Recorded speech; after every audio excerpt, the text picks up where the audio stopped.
amount to willful disregard of truth. But when she used it in her closing, she said, that Waldman, when he threw the paper at Amber Heard, that's malice, that's sinister. That's not what malice is. And you can see Camille and then Chu talking and trying to figure out, are we going to object here or not? Maybe we'll hear that in the rebuttal.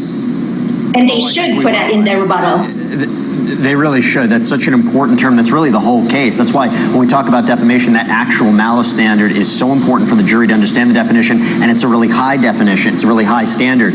Okay, so now I'm going to go to you, Dina. We have a question from one of our Twitch followers, Corporal Roll Mops.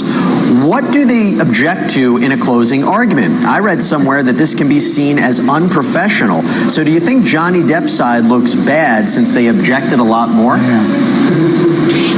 I think that Elaine was doing a fantastic job. And I say that as somebody who I think that Amber Heard was probably going to lose her case because of how many inconsistencies she has.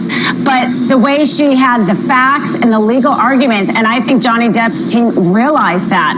And they were trying to make sure that if she said anything, it was, really held to a high standard. But that could have really backfired because the jury wants to hear this. This is their last chance to kind of hear an uninterrupted version of events, and it makes it look like they have to. It looks a little bit desperate, I think, the number of times they objected to her. Yeah, and I'll tell you what, Gene, I'll throw another question. Sure. One of our followers from Mexico, this is somebody who tweeted us. This is from @Amazing Andy. Amazing Andy. I thought you couldn't object on closing arguments. Why did Johnny Depp's attorneys do it? Hola from Mexico. I was just in Mazatlan. There's two reasons why you object. One, the attorney for the other side is misstating the law. The other reason is they're misstating facts, grossly misstating facts. And there's actually a third reason, which is nefarious. An attorney is doing it to put the other side off stride. And I got to say this. Mr. Chu made some objections that I thought were okay. They were overruled, as I understand it. But you cross the line when you make too many objections during closing. I make very few because I think it looks bad in the eyes of the jury. You're trying to hide it. And if I'm getting up to respond to them, I'm going to address what they said. So that's a really good point. And now we're talking about what the response is going to be. Dean, I'll go to you. We have somebody from Twitch. It's Amia2837. Do you think Team Amber can actually do something with that 6 minutes that they have left over in the rebuttal? I don't think they can push anything out. Johnny Depp's team was smart with how they arranged their time. And time has been such a big issue this whole case, and how ironic it might be if it comes down to strategy of literally just time. I mean, like I said, I think that Elaine did a really strong, closing, the initial part of it. So we'll see. I think it is going to hurt them that they only have 6 minutes. They're going to have to be really strategic on which points, and there's a lot of points to rebut. And we're seeing reporting from, I guess, the camera that Elaine Brederhoff might have been surprised by how much time they actually have left. Maybe they didn't actually strategize the right way there. Okay, Catherine Lizardo. This is from @Tweak on Twitch. This is actually from Twitter. Why do you think Heard has what seems like an impulse with staring, posing to the camera? And have you ever seen anything similar in other cases? I've never seen someone stare with so much hatred and disdain. Also, what do you think of her denying, smirking, and laughing in her last testimony? Yes, so we tell our clients to go ahead and make sure you make contact, right? But you can only do that to a certain extent without looking weird or nefarious or looking like you're smirking, which is what's happening here. I think you have to do that authentically, and it's not coming across authentic when she does that. And when she says she's not smirking, unfortunately, we see something like that on the air, and it's our interpretation of what it's going to look like or what we think she's doing, and it doesn't look like smirking, or maybe that's her nervous way of showing her emotion. As we see, Johnny Depp sometimes would smirk or laugh too, but we see on the stand that when a very crucial fact that is emotional or hard to digest comes up, that he has a tendency to smile or smirk, and that's their tendency. Well, they're both performers. We can't be, that surprised. I'm going to do a favor right now for one of our YouTubers. I mainly just want Jesse to read this name on air. Lucy Megapint. Are we surprised? Lucy Megapint? We knew where that came from. But Lucy does have a question. Are we on lunch or are we in deliberations? We are in lunch. There's still a rebuttal closing arguments. We're not quite in the deliberation phase yet. So, Gene, I go to you now. This is another question that we have. It's an interesting one. This is from Mira Knoll on YouTube. Are the juries allowed to talk publicly if they want to? I don't know the official ruling yet on what's going to happen afterwards, but assuming they are allowed to speak publicly, do you think that they should? All right, let me do the second question first. I don't think they should in a high-profile case like this. The first question is, yes, in Virginia, I talked to a juror a couple days ago who was the foreperson of a jury I had in March and early April. So in Virginia, unless there's a court order otherwise, state jurors can be called, you can interview them, and they can run their mouth and do whatever they want. Even at the federal level, and when I was an assistant U.S. attorney, we could not call the jurors, but they could talk to the public if they wanted to. It's an interesting question, given the high-profile nature of this case and, kind of what we're seeing outside with a lot of people having strong opinions here. All right, Dina, before we hit a break, I want to go to you real quick from Facebook. This is from Esther Matthew. Depp's lawyers lacked a bit of emotion during their closing argument. You think this is an issue? Depp's lawyers? I actually thought that Benjamin Chew gave a lot of emotion there at the end of his opening. It almost sounded, the camera wasn't on his face, but when he talked about how he has lost his reputation and his name and mentioned his children, there was a long pause. And then after he spoke, it really sounded like he was choked up.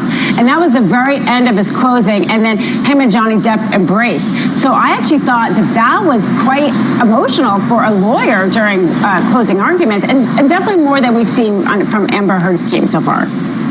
And let's see what happens with the rebuttal closings after lunch. All right, we're going to hit a break. Before we do, want to let you know that we have not even a question, kind of a question for you, Gene, from Twitch. Garage 4618108. Gene, how tall are you, man? Too tall. Too tall is the answer. Okay, I'm 5'10", and I wish I were 6'5", because I would have played in the NBA. 40/41, Bianchi. You should have told them 6'8". That makes me look so short right now. All right, guys, we have to hit a break. We're going to take your questions, YouTube, Twitch, Twitter, Facebook. Get them over to us, email them to us. We'll answer them on air. We'll be right back.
back, everybody. Right now, we are in a lunch break in the Johnny Depp Amber Heard defamation trial. This is the time that we take your questions on YouTube, Twitch, Twitter, Facebook, email. Get your questions to us, and we will answer them right now. I'm here with Gene Rossi. I'm here with Dina Dahl, Catherine Lizardo. We're getting some great questions from our viewers right now. And by the way, as soon as we get a feed back into that courtroom with rebuttal closing arguments, we will jump live.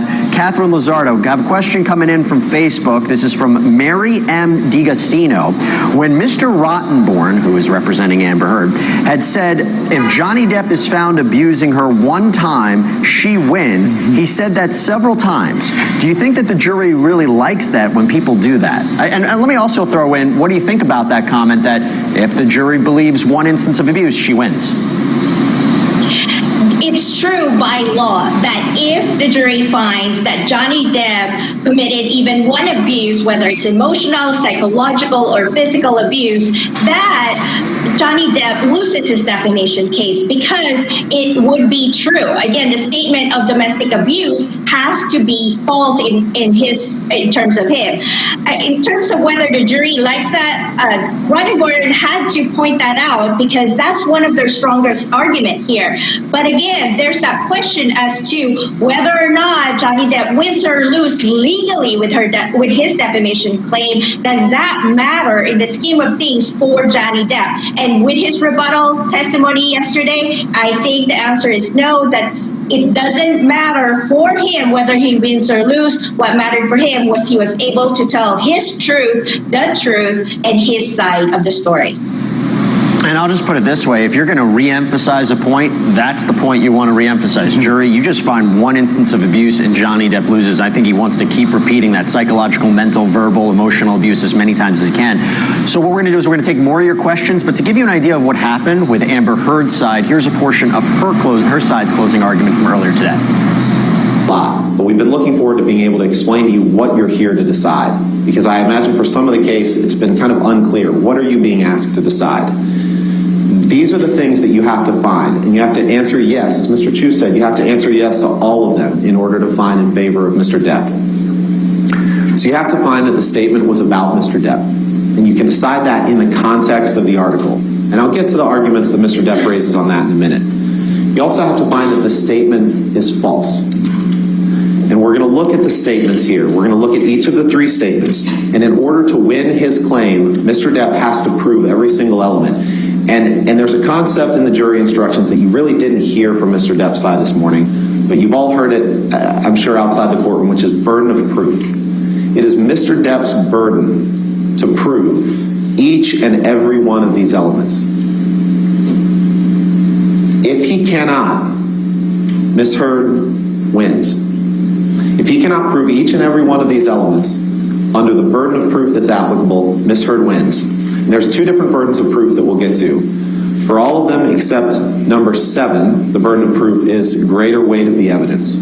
So you weigh the evidence and you decide, has Mr. Depp proven to you the first 6 elements? The 7th one, for actual malice, the clear and convincing evidence standard, we'll get to in a few minutes. But this is what he has to prove. And he cannot do that. All right, so we're taking more of your questions right now on YouTube, Twitch, Facebook, Twitter. I do want to, the biggest question I think people have right now is, why are we here? Why are we not outside of the courthouse? There are severe thunderstorms outside. In fact, there was an Amber Alert, kind of a weather alert, not an Amber Alert, kind of a weather alert that came on everybody's phone in the courtroom today. So we are doing the best that we can with what we have. Hopefully everybody can appreciate that Gene and I, we're trying to do everything we can. Gene, I actually have a question for you. This is from Nancy J. Williams on Facebook. Gene, how is it possible for Amber's team to assume they know what Johnny is sorry for?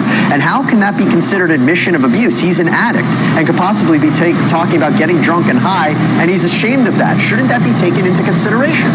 Well, here's the thing, members of the jury, the audience. What Johnny Depp feels is really not the issue. It's a great question, but we have to focus on this one issue. If in the multiple allegations the jury finds one that is true, and Mr. Heard made multiple, then Amber Heard wins. And that's all that has to be proven. And the other thing is, clear and convincing burden of proof for actual malice, that's pretty tough. So right now, Depp's team has a little bit of a heavy lift right now, and they better do a good rebuttal in their 39 minutes, or this case could go towards Amber Heard. And again, the Amber Heard side only has 6 more minutes to make their arguments. All right, Dina Dahl, I'm going to give you a question, 2 questions. They're very similar from 2 of our followers. From Beck on YouTube. In your professional opinion, Dina, how long do you think the jury will deliberate? And also from Simply Sarah B, first-time chatter, first-time viewer on Twitch. We thank you for that. Do you guys think we will get a verdict today? So, Dina, I throw it to you. Okay, great question. Jurors do like to give verdicts on Fridays, and they do like to give it before holidays because they've been doing this for 6 weeks. They want to be done with it. They want to go home. It is possible we could get one today. On the other hand, there's quite a lot of evidence to go through. Typically what happens when jury starts to deliberate is they elect a foreperson and they take an initial vote. If they take an initial vote and they agree, or they all but one agree, we'll see something today. Otherwise, I think just a few days. It will not go that long, again, because they've been doing this for so long. One thing that can also come into consideration is the judge is not allowing any readback of the testimony, which would add time. So the jury is only going to be able to look at that laptop with the audio and video and look at their notebook with the trial exhibits, and that's it. They're going to only be able to talk about that. They're not going to be asking for any readbacks. That will shorten the deliberation time also. So yes, possibly today, if not a little bit into next week, but definitely not a whole week, I think.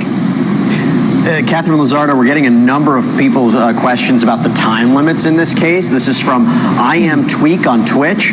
What's the purpose of the time limit and why has it been prescribed? I'm even more curious after hearing you mention this isn't common because I haven't seen it often either. And with Amber's team to have wasted most of it through the whole trial. Yes, it is not common to see this type of time limit. We've seen time limits in opening statements or closing statements to keep them short, but not as to the entire trial. But you know what's interesting is yesterday when the judge and the lawyers were talking about the jury instruction, she actually made a comment about the time limit. She said, if you create a circle and ask people to just stay within that circle, they will put everything in that circle, which I think she was talking about the time limit, and they were talking about the time limit, that if she puts a time limit, they will get everything in within that time limit. That's very important. So that's Judge Ascarati's strategy, and I think it worked. In terms of Amber Heard's legal team, they have used so much of their time, and I think they did not use it wisely in some of the witnesses that wasn't really that helpful, or with the objections and a lot of the speaking objections that they made, because I think those also count for their time, if I'm not mistaken. Yeah, and that's what's kind of surprising about it. We don't usually see that. We don't really see it in the criminal trials that we cover here on Law and Crime. Gene, you have a fan from the Gaming Fox Z2 on Twitch. I love the tie. It looks good on you. Good sir from Australia. Everyone is asking Gene today. He is more famous than you today, meaning more famous than me. Gene is more famous than all of us, so I'm not surprised by that. Can I call you out? But I do have a question for you. This is from Obi Carbs 6 from Twitch. How important are these closing statements, closing arguments? How important are these closing arguments and rebuttals?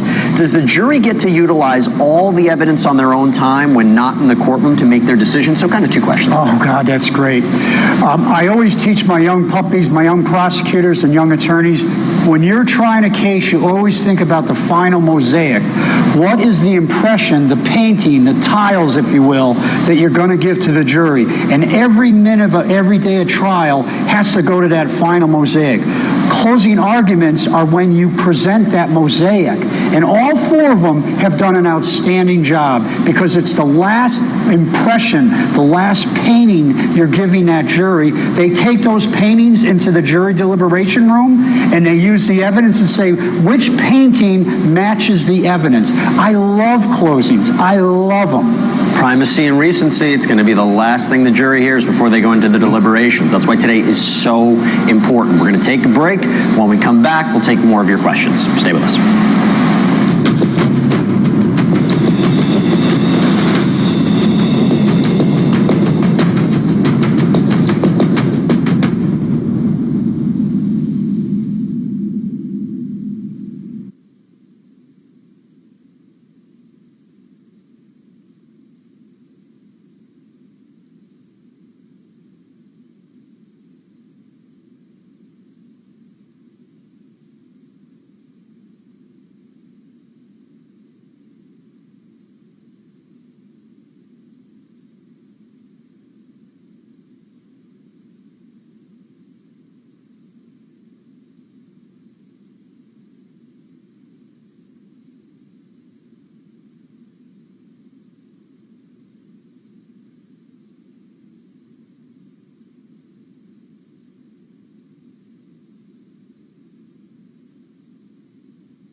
right, welcome back, everybody. We're currently in a lunch break right now in the Johnny Depp Amber Heard defamation trial. This is the time we take your questions on YouTube, Twitter, Twitch, Facebook, email. Send them in. We will answer them on air. The biggest question I think we're getting is, why are we in a parking garage right now? Why are we not outside the courthouse like we usually are? There are severe thunderstorms in the area. We're trying to stay safe. We're trying to be inside so we can get back to you, to the reporting as best as we can what's happening in that courtroom and outside that courtroom. Here with Gene Rossi. I'm here also with Dina Dahl, Catherine Lizardo. Question we have from Christina W. on YouTube. Is the jury decision going to be live too? That is our plan, to bring it to you live. Whether or not Johnny Depp or Amber Heard will actually be in that courtroom is an entirely separate issue. They don't have to be there. All right, so Dina, I'm going to go to you. We have a question from YouTube, from one of our YouTubers, Look Alive Sunshine. Is it common for a lawyer to not believe their own client? In this case, if Amber's own lawyers didn't believe her, would they still be on the case or ignore their thoughts to do their job? Okay, that's a great question. And I mean, we have public defenders who are assigned cases all the time, regardless of whether or not they believe their client. So lawyers definitely can take a case, even if they don't believe their client. What they're not allowed to do is put that client on the stand and allow them to testify if they know that what they're going to be testifying to is a lie. But otherwise, you know, in terms of private practice, a lawyer may not take a case if they don't believe the case just because they don't think they can win it. And as a lawyer in private practice, you want to be able to win your cases. I mean, certainly you can still take a case even if you don't believe them, if you think you can do a good legal job and win. But for the most part, I would say lawyers usually take cases and only when they believe their clients, just because if they can pick and choose, they would rather take a case they believe in. And a case that they think they could win as well. We're getting a lot of procedural questions, Yes, a ton of them. yes. People are very interested in the process. So from Kimberly Belver on YouTube, from a juror's perspective, how is a ruling of stricken different than an objection sustained, you know, by the judge? How should the jurors treat these differently? Thank you. That's a fantastic question. An objection sustained means I ask a question, how many times did you rob a bank? Objection sustained, that means that question is gone. When something is stricken, it's a witness says something or an attorney says something that is so prejudicial that those sentences have to be stricken from the transcript. They're almost the same. They're like fraternal twins. They accomplish the same thing, but they're just a little bit different. Yeah, and you know they're going to get an instruction that not to take that into consider. Obviously the evidence that comes in, they're supposed to, but they're not to take anything away from the stricken, not to use it against the party. All right, so I have a question for Catherine Lizardo. This is from James Moriarty on YouTube. By the way, isn't that like a Sherlock Holmes villain? Anyway, James Moriarty. To Catherine Lizardo. Can the jury really take all the text allegedly by Johnny Depp as a reliable evidence? I mean, in the closing arguments, that's all Rottenborn talked about mostly. They can, and it is evidence. We saw certain texts that were admitted into evidence, so they have to take that into consideration. Now, whether or not they will solely rely on that, of course they won't, because there's a lot of evidence here. There's video testimony, deposition testimony, text messages. Those are documents that you can rely as evidence. Now, Rottenborn actually used those text messages a lot because it's more visual and we see it. But I have to point out, he used the same text message that was at issue yesterday where Johnny Depp said that he didn't write that. But yeah, I believe Anjanette also discussed that yesterday, that it doesn't seem like that's something that came from Johnny Depp, that it was actually a third person in that text thread. So that was interesting. Yeah, Dina, this is a question that we've gotten a lot this past week as we're coming to the conclusion of the case. This is from Amanda Canning on YouTube. Can either of them appeal after the verdict? Absolutely, and they most likely will. You know, if they lose the case and end up having to owe the person money, they can appeal the verdict. And we know that a lot of the objections, especially, I don't know if you noticed, but the jury instructions yesterday, one of the objections that Depp's attorney really wanted to make is, I believe they wanted the instruction to say that the statement had to be false or that its implication had to be false, which is very important. If he loses that case, it could be on that point. And she said, yes, don't worry, we have that on the record. The reason why he wanted it on the record is that would be a strong issue on appeal. So definitely if somebody loses, they will most likely appeal.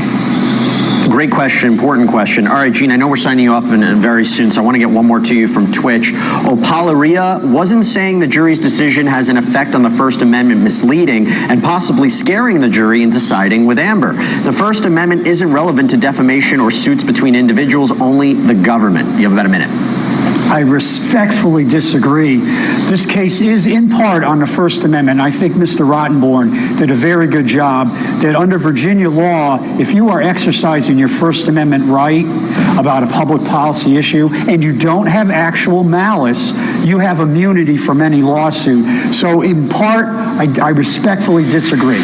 All right, well, here's what we're going to do. So, Gene, I know we have to sign you off. We can't thank you so much for coming on. Really appreciate it. But we're bringing in Anjanette Levy, who is in the courtroom today. So if you have any questions about what that atmosphere looked like, maybe what the jurors' reactions are, throw those questions in. We're still going to do the live Q&A session. Catherine Luzardo, Dina Dahl are going to stay with me. We're going to remain in this parking garage where we can stay safe. Stay with us here on Law and Crime. We'll take a very quick break, and we'll get to more of your questions on the other side. We'll be right back, right after this.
Welcome back to For the Record, everybody. I'm Jesse Weber. I'm here with Anjanette Levy, my co-host, by the way, of the Sidebar podcast. If you want to follow anything that happens in the Johnny Depp Amber Heard defamation trial, daily recaps, check out the Sidebar podcast that's co-hosted by both Anjanette and I.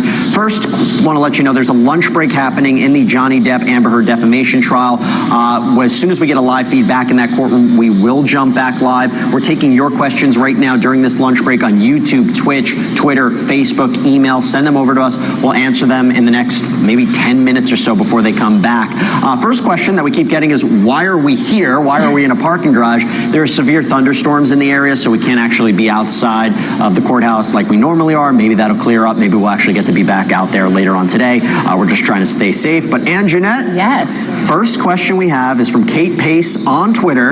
Okay. Please tell me everything about the jurors' reactions to each lawyer's closing, please, because you were in the courtroom today. And that was in all caps, right? That was in all caps. Important. All caps. Yes, all caps. Okay, so when Camille Vasquez got up to begin her part of the closing argument, the jurors, she said good morning, and they all smiled at her. So it was very interesting. You know, I mentioned earlier she's wearing the white dress. I think it really makes a statement. It's very bold.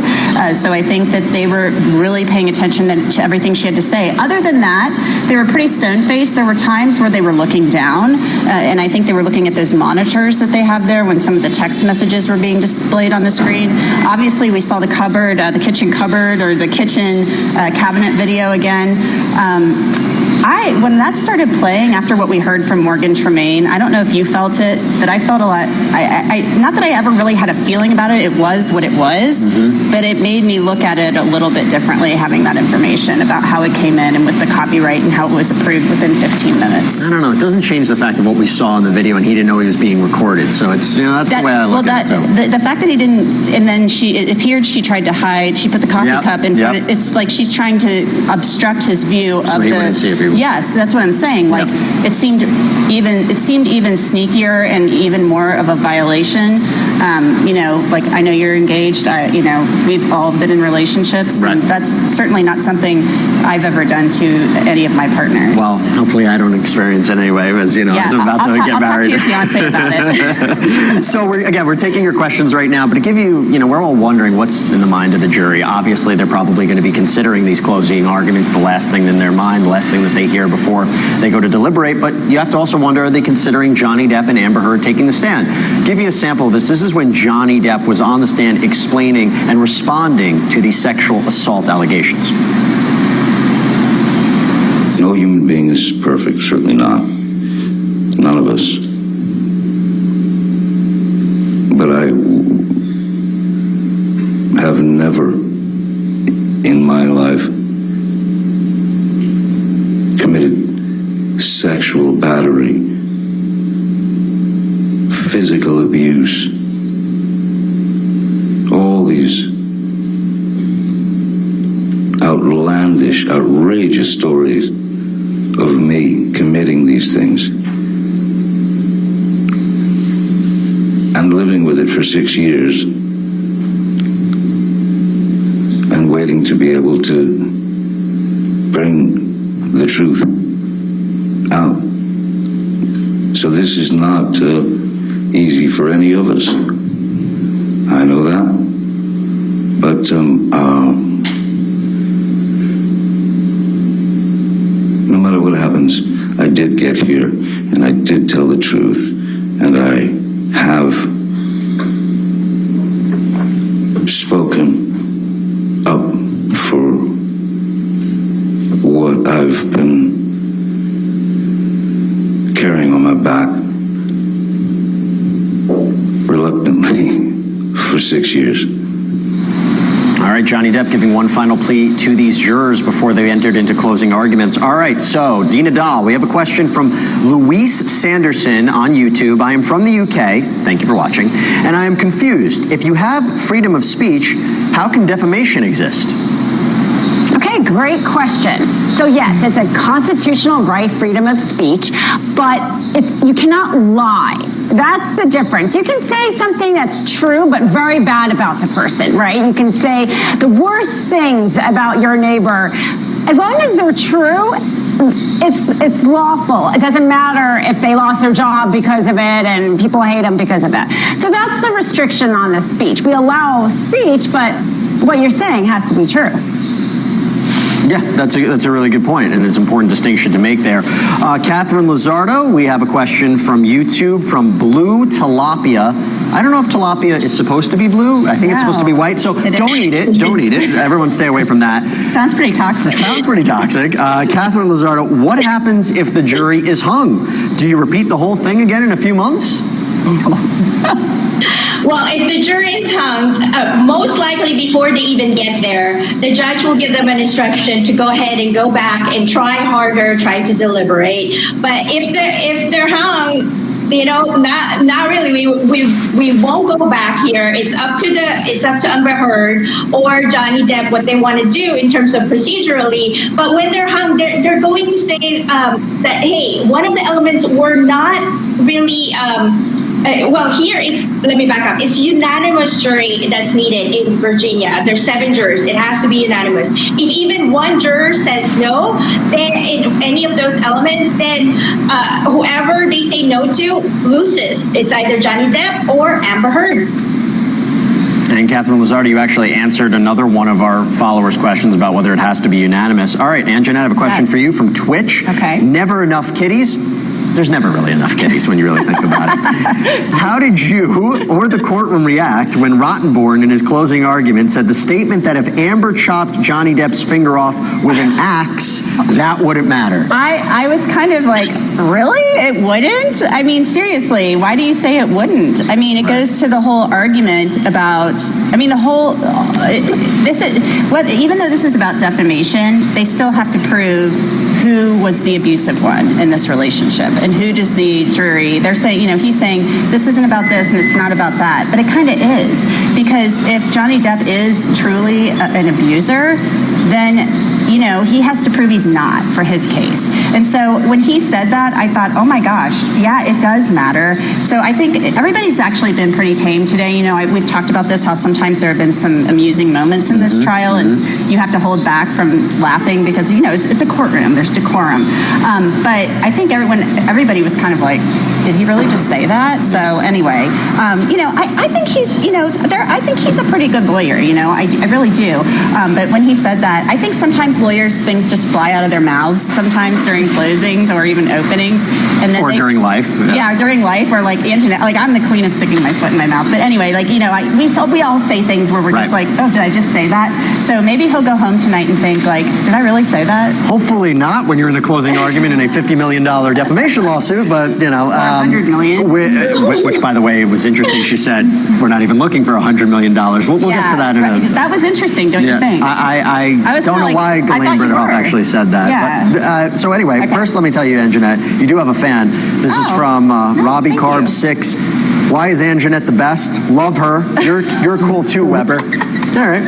I must say the humidity is taking a toll on my hair today. It's fine. This is a hot mess. Jesse's super fashionable for the field. What can I say? That's just kind of like here. I always have to wear suits every day. Thank you. You're very sweet. Dina, I have a question for you. This is actually, a strategic question that we're dealing with because of the time limits that people have a lot of questions about. This is from Hello Kitten 1269 on YouTube. Sorry, my name isn't hedgehog related because I do like those names. But what would be the most logical move for Amber's team to really utilize the 6 minutes that they have left? Oh, yeah. That's a great point. I think their best argument is that the statements were not about Johnny Depp. And we saw Rottenberg kind of allude to that this only had to do with how this affected her. And you know what? It's actually a pretty strong argument. There's a reason that she hired a private attorney to try to draft it. There's a reason the ACLU tried to draft it. They all knew a defamation was on the table.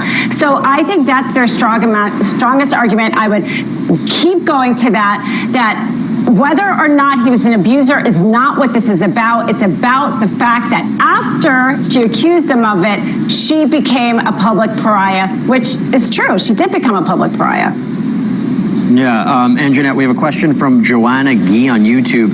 Can the jurors ask questions in regards to any concerns or doubts that they might have? For example, why does Amber Heard's cup present in nearly all of the photos submitted as evidence? Can that be seen as pictures being a setup? Ooh, Ooh, that's a good question. And we actually, there are I think there are a couple photos. There may even be one of the bedroom next to the nightstand that has one of those infinitum Nile, I hope I'm pronouncing that properly, I think I am, coffee cups there. So maybe they just had a bunch sitting around the house. I don't know. But the thing that, and I hate to bring this up, but so apparently, and you people on social media brought this to my attention, apparently you can snort cocaine with a tampon applicator. Did you see that sitting there? I also bet you never thought that sentence would come out of your mouth ever in life. There are a lot of things that I've tweeted and never said until on television until now.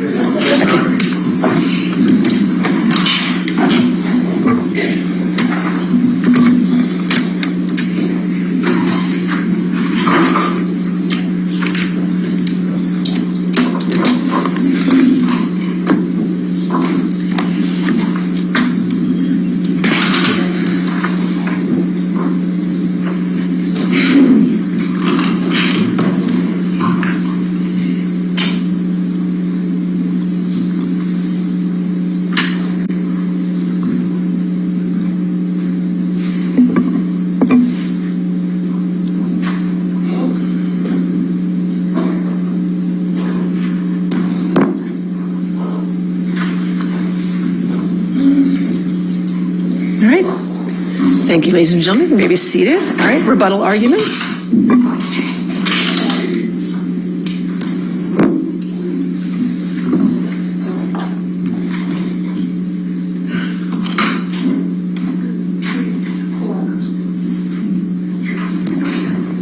Hello?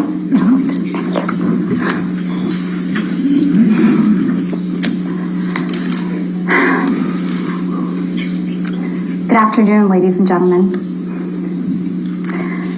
Ms. Heard's counsel has mischaracterized the record multiple times, and Ms. Heard lied to you. They've mischaracterized the testimony of police officer Sines and Haddon, who explicitly testified that they saw no signs of injury and no property damage. They mischaracterized the testimony of Walter Hamada, who testified clearly that there was no impact on Ms. Heard's career at Aquaman 2 from anything said by Adam Waldman or Johnny Depp. And Ms. Heard's casting was delayed because of creative issues. They've mischaracterized the testimony of Detective Sadaga. They mischaracterized the testimony of Ronald Schell. You've been here. You've listened to the testimony. You know the record. Ms. Heard lied, and she lied again, and she kept lying. She lied 6 years ago on May 27th, 2016, when she walked into court in Los Angeles to publicly accuse Mr. Depp of abuse for the first time. She lied again when she told the world over and over again that she donated all of the $7 million divorce settlement to charity. You heard the evidence about what she donated, and you watched her. You watched her try to save her lie about that broken promise with more lies on this stand in this courtroom.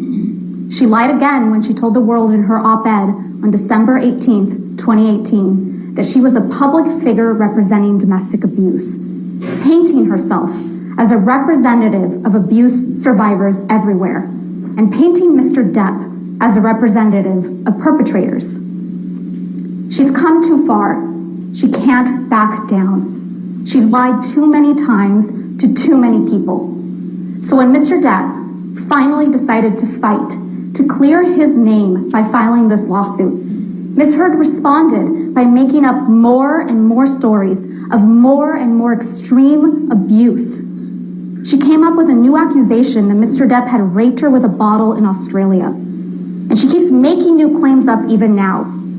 At this trial, for the very first time, she claimed that she had been sexually assaulted the night of her 30th birthday, even though she had testified repeatedly about her birthday prior and never mentioned it. And at this trial, she also claimed for the very first time that Mr. Depp was hitting her all the time during the first year of their relationship, even though this first year, she had testified previously, was magic and bliss, with absolutely no violence. Her story is a constantly moving target. It never stays the same. Mr. Depp owns his mistake. He owns all of them. You saw him do it. on the stand in a raw and powerful way. But in this trial, Ms. Heard has been confronted with her lies and the damage she has caused, and she cannot take any responsibility for what she has done. And you've seen the story, her story, it doesn't hold up. You've watched her performance on the stand. You saw her get caught in lie after lie. The time has come for those lies to come to an end. The time has come for you, the jury, to decide the truth. I started this trial giving you an opening statement, and I said to you that words matter. And this case is about Ms. Heard's words, the words she published in an op-ed about Mr. Depp. Ms. Heard and her attorneys have talked a lot about this in this trial about the First Amendment. They've talked about the importance of free speech, and we agree. I'm a lawyer. Of course I agree with that. But the First Amendment doesn't protect lies that hurt and defame people. And there's a difference. Ms. Heard has no right to tell the world that Mr. Depp physically or sexually assaulted her when that isn't true. That's not protected speech. Our U.S. Constitution doesn't protect that speech. And it is a core value of American society that you are innocent until proven guilty. There is a presumption of innocence in this country. A person's life cannot and should not be destroyed by a baseless charge and no opportunity to defend yourself. That's why Mr. Depp had to bring this claim. Ms. Heard was never going to stop calling him an abuser. The only way to clear his name was to stand up in this court where both sides are bound by the same rules of American law. A jury would be tasked, you, ladies and gentlemen, would be tasked with deciding once and for all Ms. Heard's lies could be exposed in a fair and impartial process. When Mr. Depp sued her, Ms. Heard apparently decided she needed to sue him back. And because there were no statements made by Mr. Depp on which she could base a claim, she sued him based on statements made by one of his lawyers, Adam Waldman, calling Ms. Heard's accusations of abuse a hoax. Make no mistake though, they are a hoax. Ms. Heard made up claims of abuse, and then she gave a performance where she passionately repeated those made up claims of abuse on the stand in front of each of you. But ask yourselves, who's really the one alleging a hoax here? Who wants you to believe that everyone else is lying, committing perjury? Ms. Heard needs you to believe that all the people who showed up in this courtroom to testify on behalf of Mr. Depp, they're all lying. She needs you to believe that the witnesses you heard from, including security professionals, former cops, medical professionals, and police officers, they're all lying, covering up for Mr. Depp. She's asking you to believe that she's the one telling the truth and that the rest of the people in Mr. Depp's life are all part of a conspiracy of silence. This case is not just about whether you believe Mr. Depp or you believe Ms. Heard. This case is about whether you believe Ms. Heard or whether you believe Mr. Depp, Christy Dombrowski, who, yes, is here, supporting her brother. Isaac Baruch, who wept in front of the world. Keenan Wyatt, who doesn't work for Mr. Depp. Sean Betts, a former LA Sheriff's Department. Malcolm Connolly, he worked in the prisons in the UK. Starling Jenkins, a former US Marine. Travis McGivern, also another former police officer. Ben King, he worked for the Queen of England. David Kipper, Dr. David Kipper. Ms. Heard's doctor. And yes, Mr. Depp's doctor. Debbie Lloyd, a nurse. Aaron Filati, Ms. Heard's personal nurse. Officer Sines, an LA police officer with training in domestic violence. Officer Haddon, her understudy, yes, in his first week, studying to pick up on these signs of domestic abuse. Officer Gatlin, Brandon Patterson, who worked at Eastern Columbia Building. Kate James, Ms. Heard's former personal assistant. Tara Roberts. Alejandro Romero. He took his deposition from his car because he had to go to work, but it didn't stop him from telling the truth. Edward White, Mr. Depp's business manager. Laura Wasser, one of the most famous divorce lawyers in California, Morgan Knight, Beverly Leonard, Morgan Tremaine, and Kate Moss, and all the other witnesses whose stories support Mr. Depp's description of what took place. These people have nothing to gain by coming forward. They have everything to lose. You have seen Mr. Waldman's statements and evidence in this case. When you look at them, you can tell that the key point Mr. Waldman was making in each of these statements was simply that Ms. Heard's accusations against Mr. Depp were lies. That's why he talks about an abuse hoax. Now, Ms. Heard has the burden of proof of proving that Mr. Waldman's statements are false. And that means that Ms. Heard has to do more than prove that Mr. Waldman got some details wrong. She has to prove that Mr. Waldman's statements are false in their essential meaning. In other words, she has to prove that her abuse claims are not a hoax. But as we've seen, the evidence is overwhelming that Ms. Heard's claims of abuse are false. We should also spend a bit of time talking about actual malice. It is Ms. Heard's burden to prove that Mr. Waldman's statements were made with actual malice. And actual malice means knowledge that the statements were false or reckless, and that's an important word, reckless disregard for the truth. But here, there is clear evidence that Mr. Waldman genuinely believed that Ms. Heard had committed a hoax. You watched him give the testimony by deposition in this case. He testified about the evidence he found persuasive, the numerous witnesses and the sworn depositions of the police officers who went to the penthouses that night and again saw no injuries. There is no evidence in this record, none, that Mr. Waldman acted with actual malice. He believed Mr. Depp. He believed the record. It's also important to understand that because Mr. Waldman's statements were not made by Mr. Depp, Ms. Heard needs to prove that Mr. Waldman was acting as Mr. Depp's agent. And within the scope of that agency, within the scope of the agency of the employment, when he made the statements, Mr. Waldman is a lawyer. Ms. Heard has not presented evidence that making those statements was part of Mr. Waldman's responsibilities as Mr. Depp's lawyer. There's nothing in the record. Ms. Heard is also claiming to be suffering from PTSD and claims that she has something to do with Mr. Waldman's statements. Ms. Heard wants you to believe that she suffers from PTSD because Mr. Depp purportedly abused her. But as usual, Ms. Heard is not telling the truth. As you heard from Dr. Shannon Curry, Ms. Heard does not have PTSD, and she does not act like a person with PTSD. Ms. Heard is an actress in a major film, involved in sommelier training. She just had a baby. Dr. Curry also found that Ms. Heard attempted to grossly exaggerate her symptoms during testing, which is a sign of malingering, or said differently, of Ms. Heard lying. Ms. Heard hired Dr. Don Hughes to help her with this narrative. Dr. Hughes did not catch Ms. Heard's exaggeration during testing because Dr. Hughes used an improper malingering screen test. She wasn't going to find it.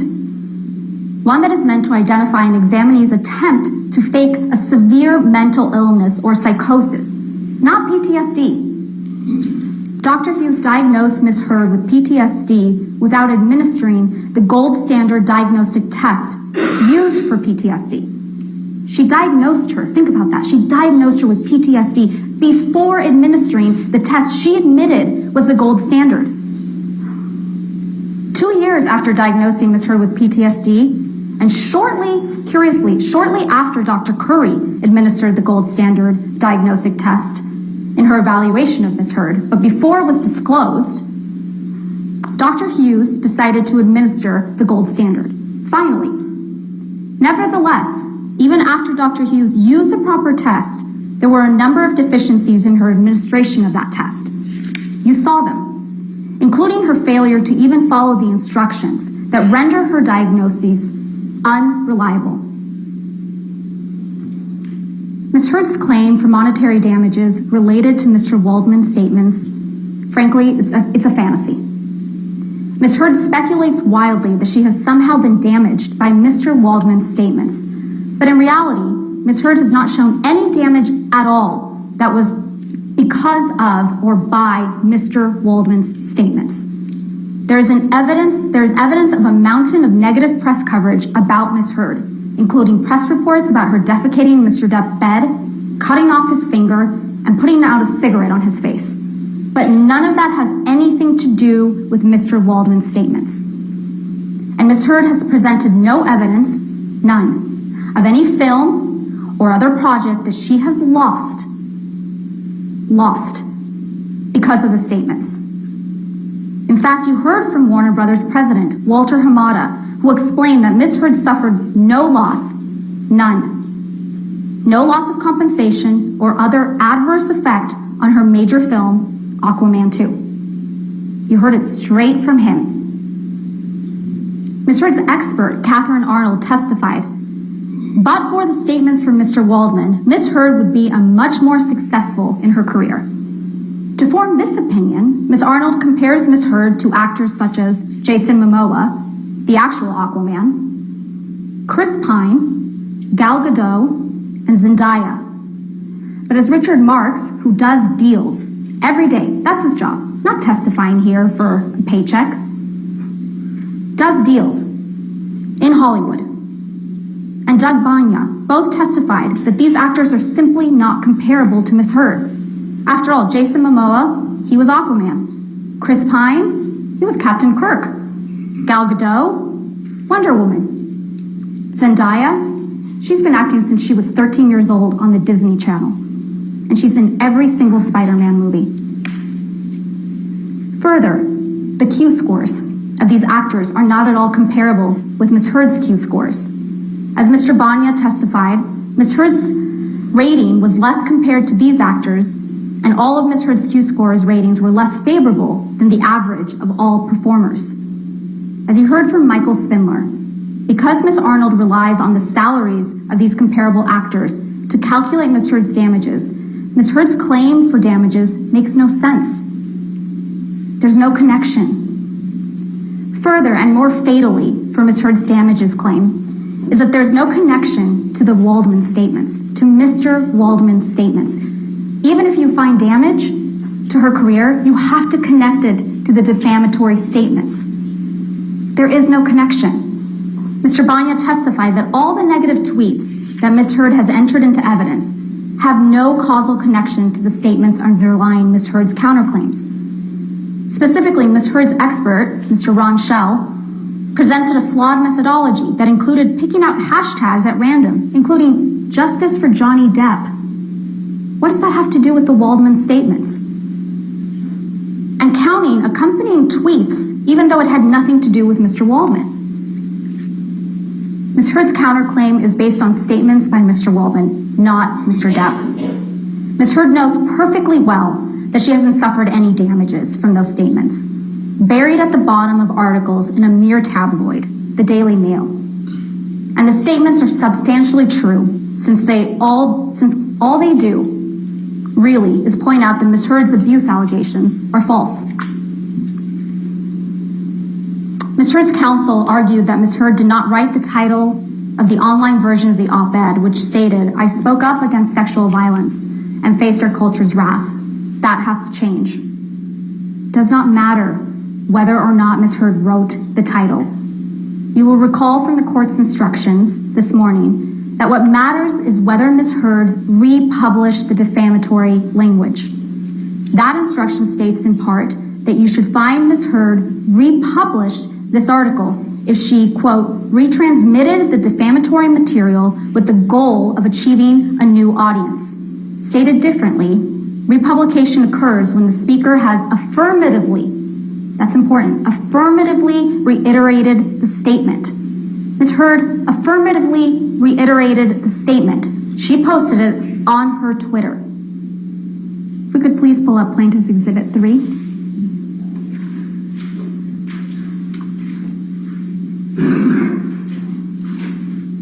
This is the tweet Ms. Heard sent. She retweeted the Washington Post tweet to a new audience, her own Twitter followers. And And she affirmatively reiterated the statement by proudly declaring, "Today I published this op-ed in the Washington Post." She didn't quibble with the title. She said proudly, "Today I published this op-ed in the Washington Post." The title of the op-ed was prominently displayed in the tweet. That is enough for you, members of the jury, to find that Ms. Heard republished the title of the op-ed and adopted the statement as her own. She can and should be held liable and responsible for that statement. Ms. Heard tries to make something out of the fact that Mr. Waldman reported her to law enforcement in Los Angeles for perjury after her allegations of abuse were made against Mr. Depp. But I'll submit to you that all this proves is that Mr. Waldman believes Ms. Heard has committed perjury. Mr. Ronborn argued that the lack of supporting evidence for Ms. Heard's allegations of horrendous, constant abuse is somehow not something to be considered. That it is shameful for you to consider the fact that she didn't document all the terrible injuries that she claims to have suffered. That is a twisted argument. First, you know, because you have seen and listened to Ms. Heard in action, that Ms. Heard is a woman who's documenting things throughout their relationship. And it is instructive that the things she chose to document had nothing to do with violence. She documented Mr. Depp sleeping. She documented lines of cocaine, featuring prominently Mr. Depp's loan-out company or production company, Infinitum. Stage photographs, that's what she documented. Mr. Rottenborn's entire argument assumes that Mr. Depp, a man, should be disbelieved because despite the fact that Ms. Heard can't support her accusations with actual evidence. What we have put to you, the jury, is not that because Ms. Heard didn't take enough pictures or tell people about abuse that it didn't happen. What we have put to you is that given how brutal and constant the abuse Ms. Heard claims, she would have had serious injuries. That's a fact. She would have had serious injuries that would have been observable in the pictures we looked at and by the witnesses we heard from, and would have required medical attention. That's it. Ms. Heard testifies to injuries that multiple people didn't see. What you have in the end is Ms. Heard's word. Do you trust it? We are not here because Ms. Heard told the world Mr. Depp was verbally abusive. This is not about the words used by Mr. Depp. We are here because Ms. Heard told the world that Mr. Depp was physically and sexually abusive. That's what Ms. Heard was saying in the op-ed. On May 27th, exactly 6 years ago today, 2016, Ms. Heard walked into court with a mark on her face to tell the world that her husband was abusive.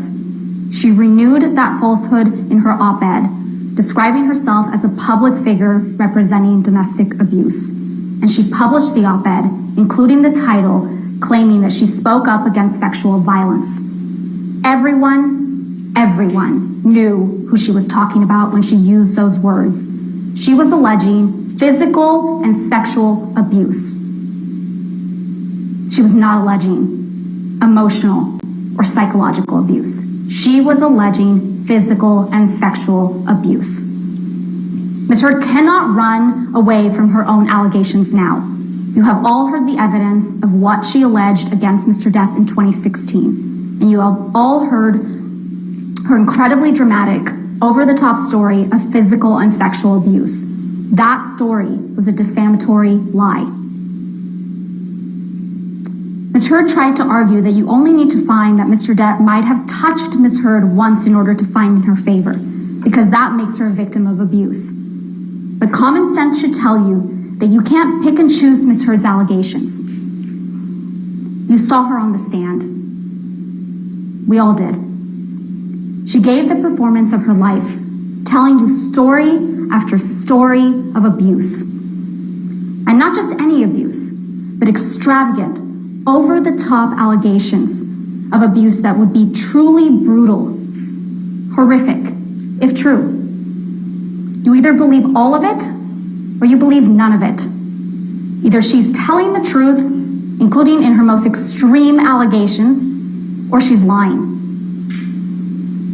Either she was raped by a bottle, or she's the sort of person who would get on the stand in this courtroom and lie to you and the world about being raped. And if she would lie about that, what wouldn't she lie about? You can't find that Mr. Depp hit her once.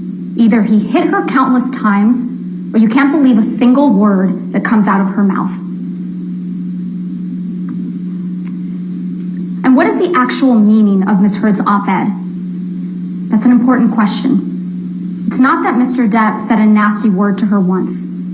It's not that Mr. Depp might have hit her once. It's that she is a representative of domestic abuse.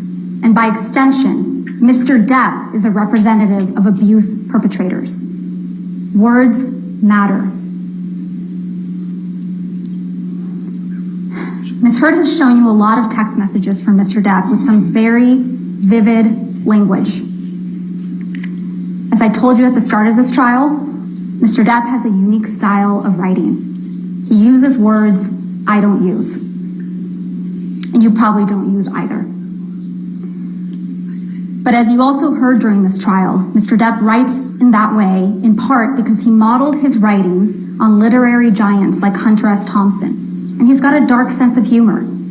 It's not everyone's cup of tea, but it's who he is. And Mr. Depp owns text messages. He acknowledges that he said those things, and he said things that he shouldn't have. But using bad language and colorful humor does not mean that you are a violent abuser. And ironically, as much as Ms. Heard is trying to use Mr. Depp's words against him, it is Ms. Heard who repeatedly admitted to violence. In her own words, you've heard the tapes. You've heard her admit to violence. Ms. Heard can try to distract you with text messages showing that Mr. Depp uses bad language and has a dark sense of humor. But none of that, I submit to you, ladies and gentlemen, none of that is evidence of abuse. Hitting your husband is evidence of abuse.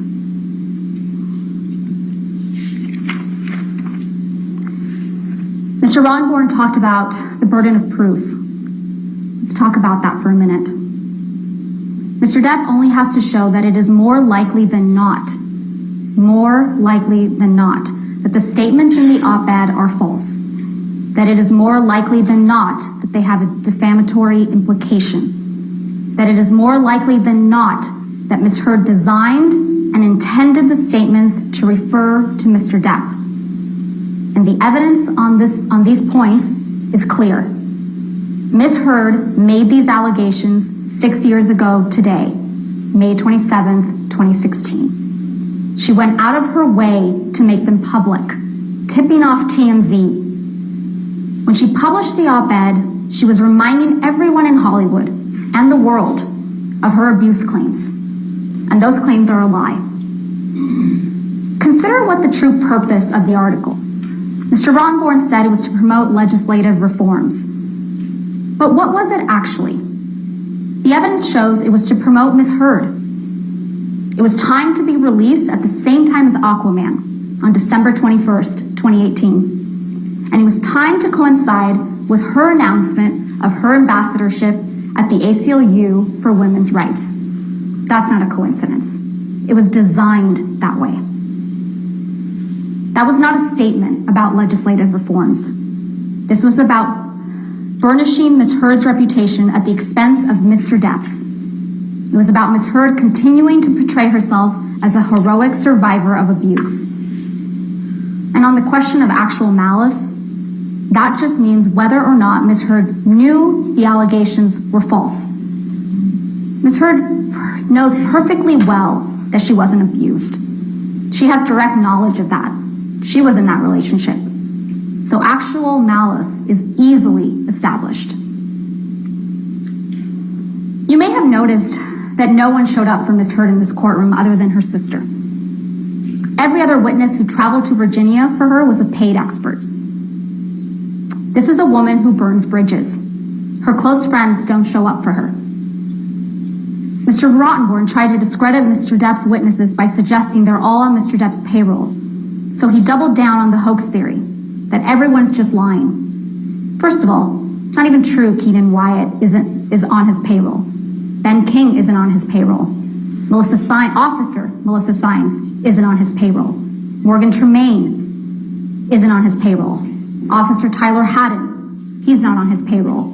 Beverly Leonard, Alejandro Romero, Brandon Patterson, Morgan Knight, none of those people are on his payroll. And Kate Moss is most definitely not on Mr. Depp's payroll. Ms. Heard wants you to believe that all these people are lying. Let's talk about the Boston plane. Ms. Heard wants you to believe that the recording you heard is from the Boston plane flight. But that's quite telling. What did Ms. Heard capture of this supposed rampage? Mr. Depp moaning in distress? That's what she chose to record. What sort of person records something like that? What sort of person takes pictures of their husband or boyfriend or fiance who's struggling with sobriety, nodding off with ice cream dripping down his leg, his hand in his pocket, or asleep on the ground? What sort of person does that? Definitely not someone that's afraid of him. And Ms. Heard's attorney told a story of May 21 that was completely, utterly inconsistent with the testimonies of Officers Sines and Haddon, who testified clearly that they saw no signs of injury, no sign of property damage. And she told a story about how Officer Sadanaga's testimony was also wrong. She testified that the report was only required in case of a crime. Ms. Heard's attorneys tried to tell you that Mr. Depp apologized on May 22nd because he had hit Ms. Heard. Mr. Depp didn't apologize to Ms. Heard on May 22nd for hitting her. He apologized because he was leaving Ms. Heard. And this was a woman that, in spite of all her violence and all her rage, Mr. Depp, he loved her. He had been with her for years. Of course he apologized when he finally broke it off. Ms. Bredehoff also tried to tell you that Ms. Heard did everything in her power to keep the authorities away and to not get Mr. Depp in trouble on May 21st, 2016. Take a minute and think back to what Ms. Heard did 6 days later, 6 years ago today. She walked into court with a visible mark on her face, not wearing makeup that day. She tipped off TMZ, she made it public, and she showed up on the cover of People magazine with a mark on her face. Was that protecting Mr. Depp? Or was she trying to destroy him? Mr. Ronborn asked you to consider why you're here. So why are you here? You're here because of a lie. And that was a lie that Ms. Heard repeated in the op-ed. At the start of this trial, we told you that this trial is about the evidence. The evidence overwhelmingly shows that Ms. Heard is an abuser and that she is a liar. She lied about Mr. Depp and took on the role of a lifetime as a public figure representing domestic abuse. What is her best evidence of that abuse? A video of Mr. Depp banging cabinets around, and text messages of Mr. Depp using bad words and dark, ugly humor, but never once admitting to abuse. Pictures of Mr. Depp sleeping. That's her best evidence. Ms. Heard held herself out to the world as a representative of abuse survivors everywhere, the face of the Me Too movement. This is not a Me Too situation. There are no Me Toos, just not me's. Ms. Heard does not deserve to be known as a representative of survivors of abuse. And Mr. Depp does not deserve to be known as a representative of perpetrators of abuse. That is what this case is about. It's not about money. It's about giving Mr. Depp his life back 6 years ago when she took it away. While you deliberate, ask yourselves why Mr. Depp would put himself through this. Expose every embarrassing detail of his life on national television. If he was guilty of anything that Ms. Heard accuses him of. We ask you, we implore you, to render a verdict for Mr. Depp. We ask you to set the record straight, that he is not the abuser she described, and that she is not the heroic survivor she portrayed. And we ask you to tell Ms. Heard that what she did was wrong. Thank you very much, ladies and gentlemen. Right, thank you, ma'am. Rebuttal closing?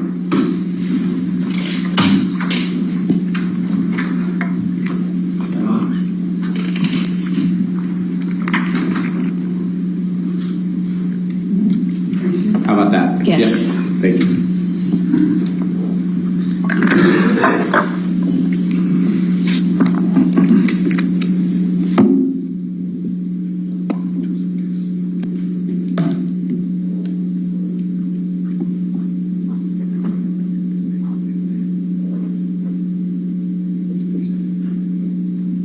Ladies and gentlemen, it's interesting that in both their opening and their rebuttal closing that you heard Mr. Depp's attorneys address none of Ms. Heard's witnesses. None of Ms. Heard's witnesses.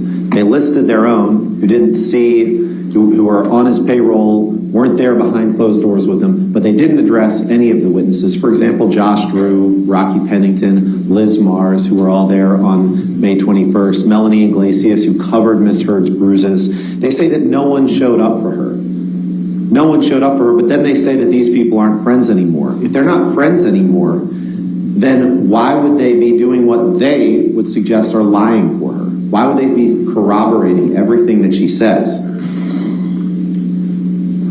It's this simple. If you believe that Depp was abusive to Amber one time ever, in any of the various forms of abuse, not only physical, verbal, emotional, psychological, sexual, any of the ways of abuse, then your job is very easy. And you can not only deny Mr. Depp's claim, but you can fine for Amber on her counterclaim. And it's interesting that Ms. Vasquez just changed their theory after 6 weeks. She said, oh, well, domestic abuse just means physical abuse. It's not what Mr. Depp said. It's not what Dr. Curry said. It's not what Dr. Hughes said. It's not what you know to be true. You know that the evidence that you've seen constitutes all sorts of abuse. And there's a reason that they're running as fast as they can from those sorts of abuse, because they know that he did it. Now, the suggestion that Amber's abuse allegations are a hoax is vicious and vile.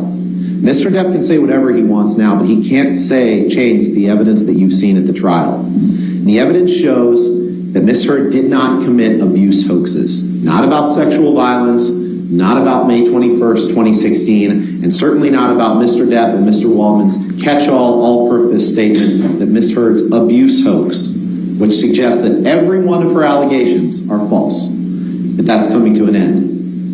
The evidence shows she did not commit any of those hoaxes. The evidence shows that she was abused exactly how not only she, but her witnesses supporting her claims say that she was. And their witnesses, even, who claim that Mr. Depp abused her. Ms. Vasquez talked about actual malice. She says because Mr. Waldman was acting as Mr. Depp's agent, you have to look at Mr. Waldman. They're standing in the shoes of one another. And as Mr. Depp's agent, Mr. Depp's malice is Mr. Waldman's malice. Mr. Depp's malice is Mr. Waldman's malice. He acted with actual malice when he made these statements. Now, after years and years of Mr. Depp controlling the roles that Ms. Heard took, Ms. Heard had the biggest hit of her career 3 months before she was sued. She had withstood Mr. Depp's attempt to have her fired from Aquaman and his own jealousy as his career went down the drain before her op-ed for reasons having nothing to do with Ms. Heard. But once the lawsuit against Ms. Heard was filed, his campaign that he promised to destroy her entered a new phase. And then it reached a crescendo when Mr. Depp and Mr. Waldman decided to meet with the Daily Mail together and decide to plant statements that were defamatory of Ms. Heard in the spring of 2020, leading up to the UK trial. You've heard Amber and her agent, Jessica Kovacevic, talk about the impact to Amber's career. She can't get hired because of the negative treatment she gets. Studios like her, co-stars like her, she tests well, but she can't get opportunities because of the negativity associated with Mr. Depp and Mr. Waldman. You heard Amber Heard on the stand yesterday telling you exactly what she has experienced as a result of Mr. Depp's promise to bring her global humiliation.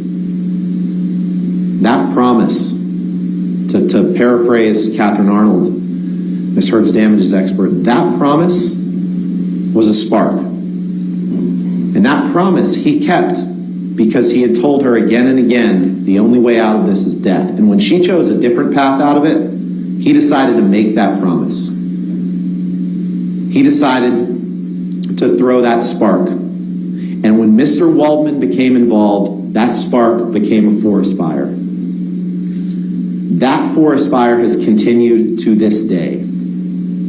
We ask, ladies and gentlemen, that you hold Mr. Depp accountable for his actions. Stand up for victims of domestic abuse everywhere who suffer in silence. Stand up for the freedom of speech, the freedom to speak about your life that the First Amendment protects. Give Amber Heard her voice back. Give Amber Heard her life back.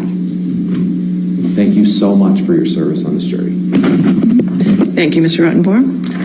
Members of the jury, this is an important case to both the plaintiff and the defendant. In order to reach a verdict, each of you must agree on that verdict. In other words, your verdict must be unanimous. The first thing you should do when you go back to the jury room is to select a presiding juror. The role of the presiding juror is to see to it that the deliberations are conducted in an orderly and businesslike manner, that they are conducted only in the jury room when all the members of the jury are present, and that each juror has the opportunity to fully and fairly express his or her views.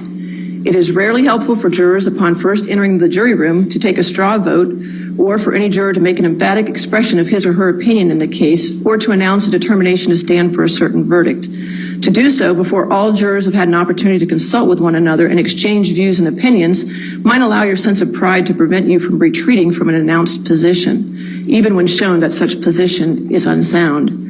You have a duty to consult with one another and to deliberate with the objective of reaching an agreement, if it can be done without offending your individual judgment.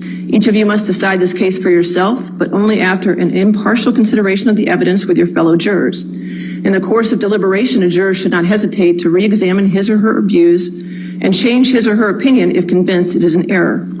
However, none of you should surrender your honest conviction as to the weight or effect of the evidence solely because of the opinion of your fellow jurors or for the mere purpose of returning a verdict. In the jury room, you will have the exhibits that were entered into evidence. You will also have the instructions of law that I just read to you, and you will have the verdict forms. You'll also have a laptop, and that laptop will have just 2 files on it, and Deputy Lusa will set it up for you in the jury room. One is the plaintiff's files for audio and video files, and one's the defendant's files for audio and video files, and you'll be able to hear and watch those as well, the ones that were submitted into evidence.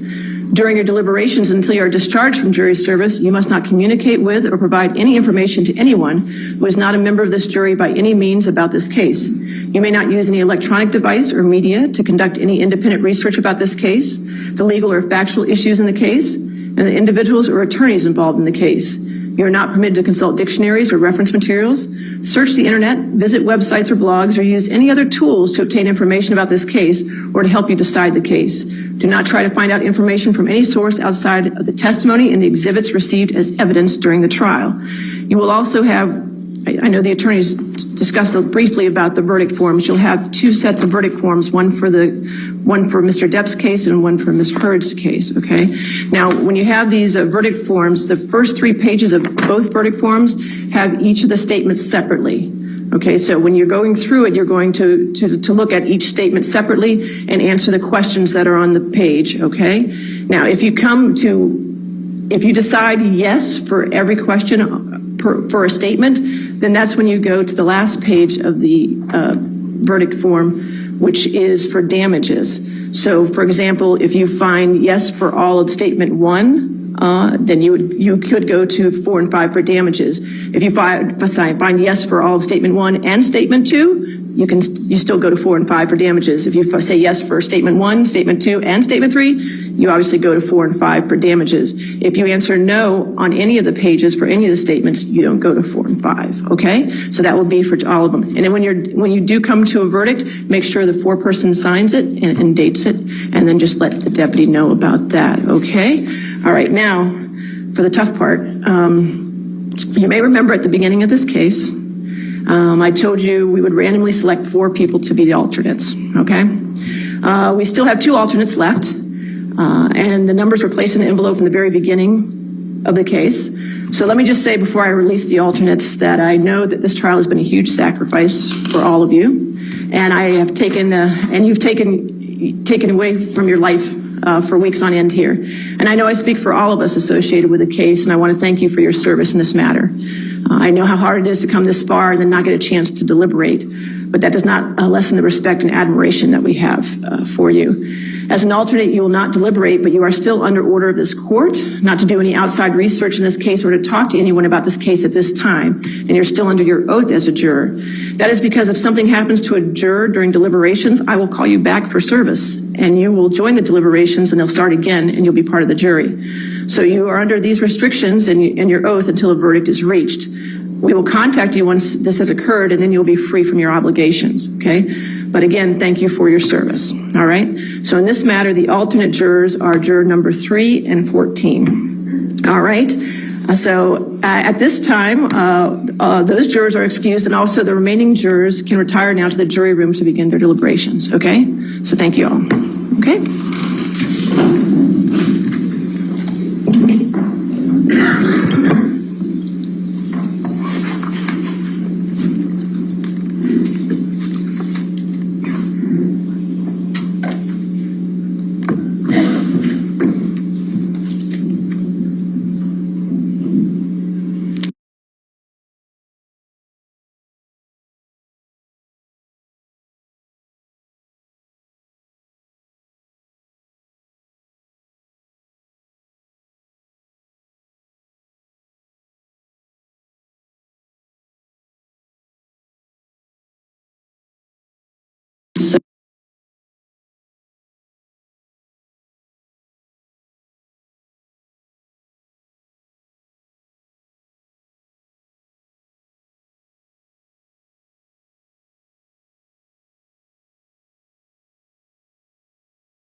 Thank the attorneys and litigants for the kindness and the great demeanor you've shown to my staff and to the courthouse staff and to the deputies in the sheriff's department. I really appreciate it. It means a great deal to me, okay? And I also appreciate Judy because she's a rock star, okay? So, yes.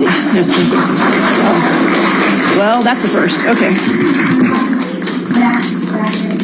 Your staff and the deputies have been absolutely phenomenal all the way through, just outstanding. Did everything we really appreciate that and appreciate it. All right. Well, all right. That is one thing on which Ms. Prederhoft and we respectfully agree.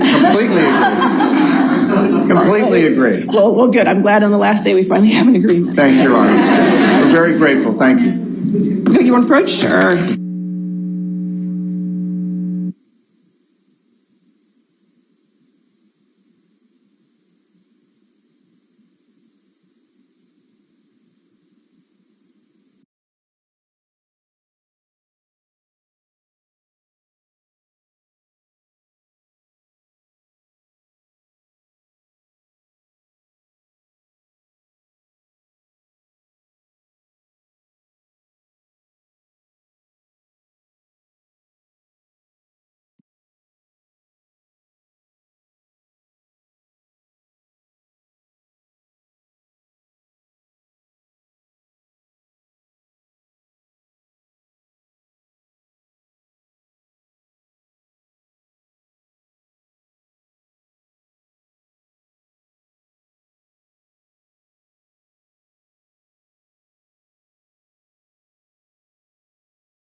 emotional abuse by Ms. Heard during their relationship. And when their relationship was over, Ms. Heard inflicted the greatest and cruelest injury of all.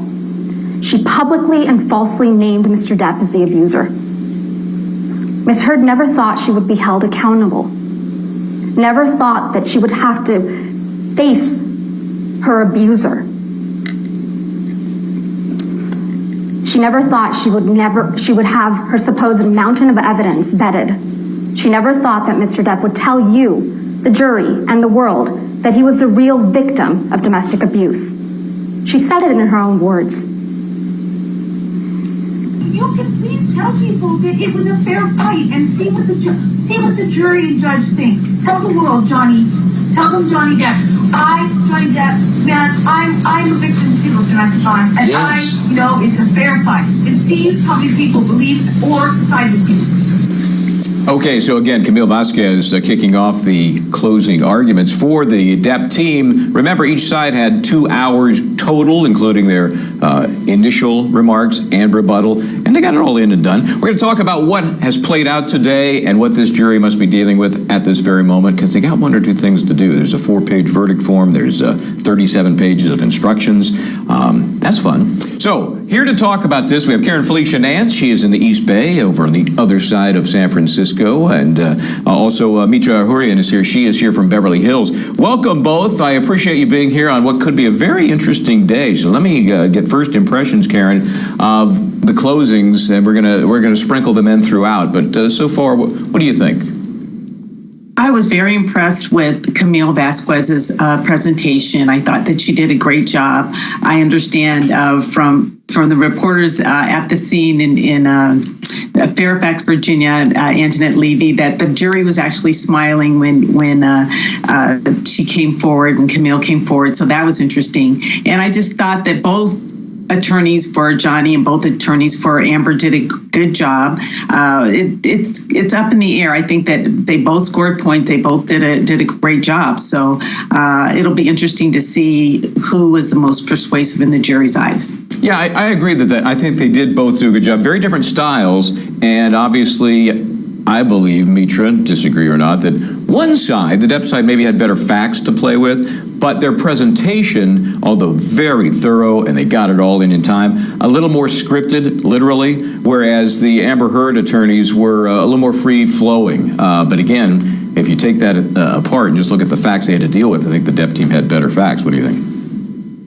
Well, first off, what a trip down memory lane for those of us who've been following this for 6 weeks now, and I'm sure the jury feels the same. They both did a great job of really honing in on the evidence and the testimony that supported their story. So they painted a story on each side, of course, choosing the facts and evidence that supported them. And in doing so, there was a lot of recordings and presentations and videos and photos shown that I think is really helpful to a jury who's probably trying to remember some of this just as they go in to their deliberations. And of course, in trial advocacy, the most important things are the primacy and the recency. And so this is what the jury is going to remember before they go in. And I thought they both did an excellent job. We'll get into it more, I'm sure, but there were some points that kind of stuck out for me just in watching today. Yeah, and I agree. And I think they did a good job of highlighting some stuff that you might have said, oh, yeah, now I remember, because there's just been so much and so many incidents and so many events within incidents. So I really do think they did a good job of pulling it all together. The real question is, quite often we see that jury members have already made up their minds by the time you get to closings. I don't know if that's true today. So we'll hear more from Camille Vasquez a little bit later on, but her cohort there, Ben Chu, also took a piece of this closing argument. Let's watch that. People. Mr. Depp dated major figures like Winona Ryder, Kate Moss, and Vanessa Paradis, with whom he spent 14 years together and with whom they had their children. Before Amber Heard, ladies and gentlemen, no woman ever before Amber Heard ever claimed that Mr. Depp raised a hand to her in his 58 years. And no other woman since Ms. Heard made that false claim back on May 27th, 2016, and repeated it in her December 2018 op-ed. Has any woman come forward since? This is Me Too without any Me Too. You heard Kate Moss 2 days ago testify. This is a woman who has never testified in any proceeding, ever. A very private person. Testified that Mr. Depp never abused her and that Ms. Heard lied to you. And she lied to you twice when she told you. Objection, Your Honor. That Ms. Short. Ladies and gentlemen, as I was saying, Ms. Heard lied to you twice when she suggested to you that Mr. Depp pushed Kate Moss down the stairs. You told her, you heard her say just 2 days ago that Mr. Depp never did that, and he never hit her, and he never kicked her. That was one of... Objection, Your Honor. That's not what she testified to. Exactly we just discussed that. Overruled. Thank you, Your Honor. They're still at it. You also heard from Richard Marks, an expert in the inner workings of Hollywood and the entertainment industry, who explained that the impact of Ms. Heard's allocations on Mr. Depp was devastating. Quote, "It's devastating. It's the type of claim, the Me Too claim of sexual violence, domestic abuse, that has canceled a list of actors," unquote. And for many, and Mr. Depp would agree with this, rightfully so, Me Too is an important movement, a movement that Mr. Depp supports and believes in. It's for true survivors of abuse, not Ms. Heard. True victims need protection, and true perpetrators need to face the repercussions. But as you've heard in this case, Amber Heard is not a true victim. And Mr. Depp certainly is not an abuser. Again, nobody has come out of the woodwork to say Me Too. This is the unique and singular Me Too case where there's not a single Me Too. In fact, to the contrary, Kate Moss, who was in a romantic relationship with Mr. Depp for 3 years, which he broke off, came forward to say, no, he never pushed her down any stairs. Sometimes hard to forget this whole thing kind of spirals out of this one Washington Post article, which I want to get into in some detail, because the headline really contains what I think is the one word that, if the jury really analyzes this, makes all the difference in the world, and that is the word violence. But before we get to that, Karen, we just heard counsel talk about this part of the case and explaining that the Me Too movement is not like some sort of a free ride, for folks. You've got to prove your case. What do you think? I thought that he did a great job. Mr. Chu said that it's Me Too requires another person, right? And TOO refers to also. So not only was I abused, but there was someone before me that was abused. And he very clearly indicated that there was no one else that Mr. Depp had been in a relationship with prior to Amber Heard or after her that has made the same claims. It was interesting to me in the closing of Amber's case that they didn't mention Ellen Barkin, that they really wanted to bring this person forward to say that he threw this object, a bottle, in her direction. So I don't believe, unless I missed it, that they mentioned her at all in their closing. So I believe that was a wash, that didn't really add to Amber's case. But I thought that Mr. Chu was very good at pointing this out in terms of the movement, and I think that it was necessary because that's the focus of the case in social media. Does this in any way take away from the Me Too movement? So I thought it was important for him to point that out. Yeah, and I've made the Smollett comparison a few times that, there are serious and horrible domestic violence cases every day in this country. Does this help if it isn't legitimately proven, or does it hurt? So let me ask you, Mitra, about this the whole violence thing in the article itself. We saw today counsel for Amber Heard kind of water down what they felt this article suggested, and therefore what this jury must find to prove that what Amber Heard said was true. A lot of the things they relied on were not violent. They were, horrible verbal abuse, perhaps, emotional abuse, perhaps, but not violence. And I don't know if that's going to work or not. What's your take on whether Amber Heard's attorneys attempt to broaden this definition of abuse? And again, if we look at this article, it's pretty finite. Is it going to work?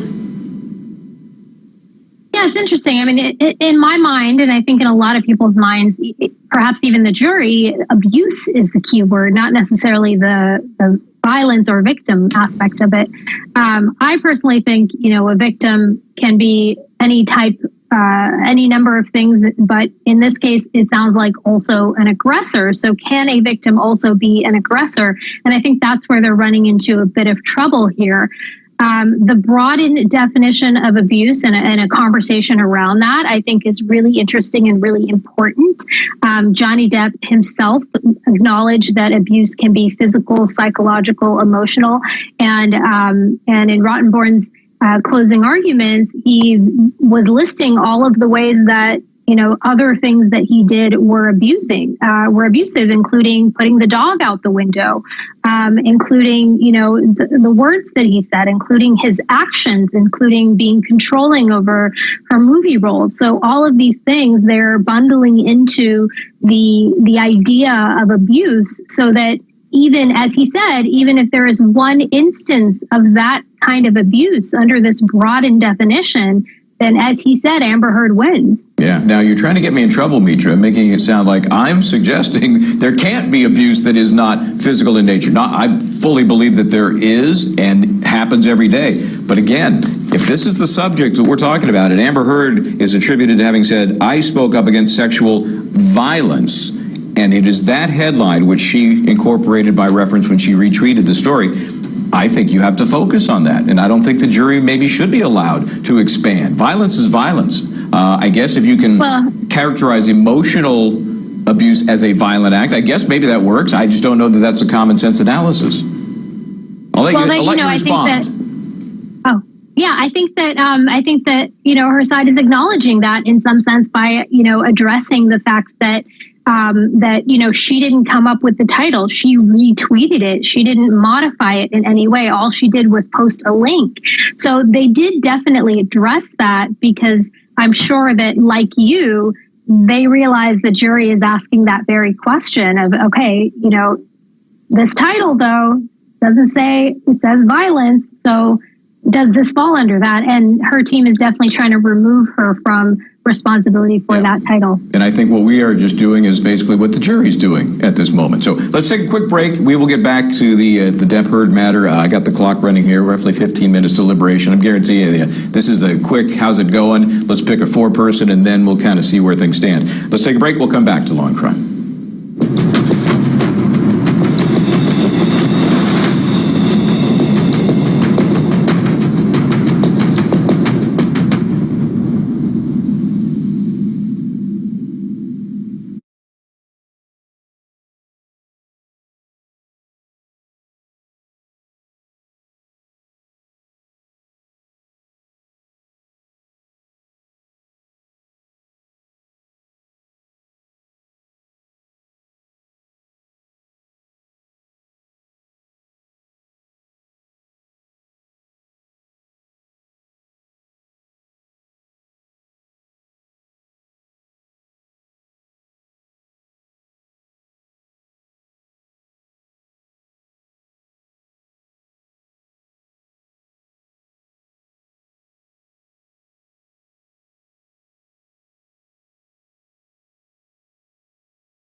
So here we are just beginning deliberations. Would you be shocked if we said there's a verdict or a question? Yeah, me too. Nothing yet. We, of course, will keep it posted if there is a question or two. And again, as I mentioned, 37 pages of instructions, 4-page verdict form. I'd be surprised with the mountain of evidence these folks have seen over 6 weeks. I'd be surprised if there is not a question. So today, closing arguments. We've heard from the Johnny Depp side. Well, let's listen now to some of Benjamin Rottenborn. He, of course, arguing for Amber Heard. Those words are true, and the First Amendment protects Ms. Heard's right to say them. Now, the third statement is absolutely true as well, but we're going to take that separately because she didn't write it. Under the First Amendment, the statements have to be false in order for Mr. Depp to win. Now, plaintiff addresses, like I said, an argument that we're not making. And as I said, we're not running from the fact that when she discussed becoming a public figure representing domestic abuse, Amber was speaking of her experiences reporting domestic abuse against Johnny Depp. She admitted to that, but that doesn't make the article or the statements about Johnny Depp. Think about it. Think about every piece of evidence that you've heard over the last 6 weeks about his abuse, about their relationship. None of that is in the article. None of it. We all know that it would be a very different article if she had written about what she suffered, that she's told you about over the last 6 weeks. Because he knows the words are true, Mr. Depp says that the words now have a defamatory implication. He says the statements are the same as saying, Johnny Depp abused me. But just because he wants to make the article about himself doesn't mean it is. He has to show you that any defamatory implication was designed and intended. Look at number 4. Designed and intended by Ms. Heard to convey the defamatory meaning that he suggests. Just because people might read the article and remember, oh yeah, Amber Heard used to be married to Johnny Depp and she accused him of abuse, that doesn't mean that she designed and intended defamatory implications in writing about herself. And think about it. If Mr. Depp is right, then virtually any statement that anyone could ever make about their own life that implies anything, implies any involvement with any other person, could be defamatory. And that's clearly not what the First Amendment intends. She didn't design and intend the words to be the equivalent of writing Johnny Depp abused me. And you don't have to take her words for it. You can take the words of Terrence Doherty of the ACLU. He said that the op-ed wasn't even Ms. Heard's idea. The ACLU wrote the first draft, and great care was taken in drafting the article so as not to make it about Mr. Depp or Ms. Heard's relationship with him. That's the only evidence presented about Ms. Heard's motive, except her statements that was exactly what she wanted to do. She wanted to talk about her experiences after Johnny Depp. She wanted to own her story after Johnny Depp and fit those into what other women experience, what other people experience having accused someone of domestic abuse and the backlash that they suffer, and then talk about legislative measures that could help protect people in those positions. That's what she meant, and that's what the article is about. So I'd never have believed that she wrote the article. I don't. I believe she adopted it, republished it, slapped her name on it, but I think it's an ACLU document, for better or worse, and now Amber Heard's having to deal with whether or not she should be held to what it says in that article. The jury's dealing with that as well. So, Mitra, I got a little confused at one point because it sounds like Mr. Rottenborn is suggesting that maybe it wasn't about Johnny Depp, this article. What do you think? Yeah, they've maintained the position that this article was about Amber Heard's experience, her experiences after the alleged abuse, the experiences after her marriage to Johnny Depp, her experiences after coming out, and really about, her being this public figure during this Me Too movement, right? Whether we agree with that or not. And of course, the judge has decided that, the claim can come in through implied defamation. So I think that there's a disagreement on that. And so to really continue to bring that up is interesting, because I think it's already been decided that it is still implied defamation, even though he wasn't mentioned. Yeah, I agree. And Karen, it just seems to me that maybe you don't want to waste your time going over that. It's also it's kind of a given, so maybe there's other things you can work on. So what do you take from at least my interpretation, Mr. Rottenborn, suggesting, come on, you can't jump to that conclusion. I think he's doing it because of the intentional element of the claim. I agree. And I think that what I remember in Amber's testimony, and more so with the ACLU attorney, was that Amber wanted to include Johnny's name in the op-ed, and there was a discussion, maybe advice from her attorney that shouldn't happen. So I think that is, it's easy to imply that it was about him. And I think that without that fact, it didn't carry the weight that the ACLU needed it to. And so I think it's because of who she was and who she had claimed abused her. That was what gave the credibility, or the notoriety, I should say, which is why they wanted to include the article as it was. And so I think if it was anything less than that, if she hadn't went to court to ask for the TRO, then we wouldn't even be having this discussion, or wouldn't have even been in the Washington Post, because it wouldn't have generated that type of notoriety. So I think that it clearly can be implied, as Mitra indicated. Yeah, and the ACLU, I don't know if they ever thought they'd get the mileage out of this that they've gotten, but boy, everybody knows now. So we broke up earlier the Johnny Depp closing arguments, and they did the same thing in the Amber Heard case. So let's listen now to Elaine Bredehoff. She gets her part of the closing done on behalf of Amber Heard. So we're fighting back, and that's the counterclaim. She finally has said enough. And we're asking you to finally hold this man responsible. He has never accepted responsibility for anything in his life. You've heard it this whole time. He hasn't admitted to anything. He's blamed everybody in the world, his agent, his manager, his lawyer, Amber, his friends, everybody. But he's never accepted responsibility for a thing he's done in his life. But we're asking you to accept, to make him accept responsibility, to hold him legally responsible for his actions, and to fully and fairly compensate Amber for what he has done by creating this concept of a hoax for the defamation that he has committed, that you have heard so much about, that just took wildfire and went off into negative media and has made Amber's life pure hell up to this day. We're asking you to do that, to compensate her, to be fair and hold him responsible so he stops. We don't want another lawsuit. We don't want anything else. We want to leave Amber alone and let her get on with her life and raise her child. So let's talk about the counterclaim for a moment. These are Adam Waldman statements. You've heard Mr. Depp say, well, why aren't you suing Mr. Waldman? Isn't that typical of Mr. Depp? He doesn't take responsibility for anything, so now he's going to blame his lawyer. But the evidence is very clear on all three statements, and we'll show them to you in a minute, that he says Adam Waldman, Mr. Depp's attorney, says these things. Now, Mr. Depp says, oh, I didn't even know about those until the counterclaim. Well, we know that's not true, because Mr. Waldman's testimony was 2 months before those statements were made. In February of 2020, Mr. Depp accompanied Mr. Waldman to the Daily Mail, the same place that all three of these statements were published. And he gave him 2 spliced audio tapes to try to make it look like Amber was the person who was committing the abuse. He went with him. He knew that Mr. Waldman was doing this. He knew that Mr. Waldman was launching a campaign against Amber to try to discredit her.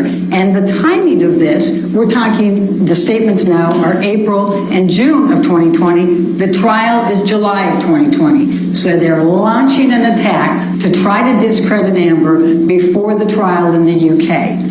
That's what happened here. And that is Mr. Waldman, but it's Mr. Depp. The judge gave you 3 different instructions, and you'll all have them. He's acting as his attorney. He has the authority. So Mr. Depp is standing in the shoes of Mr. Waldman. Mr. Waldman is standing in the shoes of Mr. Depp. Okay, so there's some Elaine Bredehoff and the Amber Heard closing argument. We're just hearing word, this is very bizarre, we're hearing word that outside the courthouse in Fairfax, Virginia, there were at least 1, perhaps 2 law enforcement on motorcycles speeding toward the courthouse. They hopped off the motorcycles and dashed into the courthouse. You're seeing the shot there that we have for you just outside the courthouse. We have no information yet as to what it's about. Certainly a stir created for some reason outside the courthouse as this jury continues to deliberate inside this Fairfax County courthouse and deliberation room. So obviously, as we learn more about this, we will bring it to you. Again, police rushing toward the courthouse for some reason, getting off their motorbikes, going inside. Let's take a quick break. We'll come back with more on the other side. This is Law and Crime.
the afternoon session, folks. Just before the break, I suggested there was something going on there at the courthouse. Some cops were rushing in to some sort of emergency. We're hearing now, not Johnny Depp Amber Heard case related. That's a big courthouse. They got other courtrooms, a lot of personnel. We'll have Anjanette Levy coming up here pretty quick, and hopefully she will get to the bottom of it. But I wanted to bring you that update anyway. So closing arguments, of course, today. And don't say I'm ragging on Camille Vasquez because I said she's much more scripted. Because I will tell you, it was very well produced. There were so many audio and video clips to draw from for these closing arguments, and she did a great job of doing that. And she definitely played the one we have probably heard the most. Let's go. Most importantly, you heard from Ms. Heard yourselves on multiple audio recordings admitting to being physically violent with Mr. Depp. You heard Ms. Heard admit to hitting Mr. Depp. And then you clap. I remember hitting you as a response to the door thing.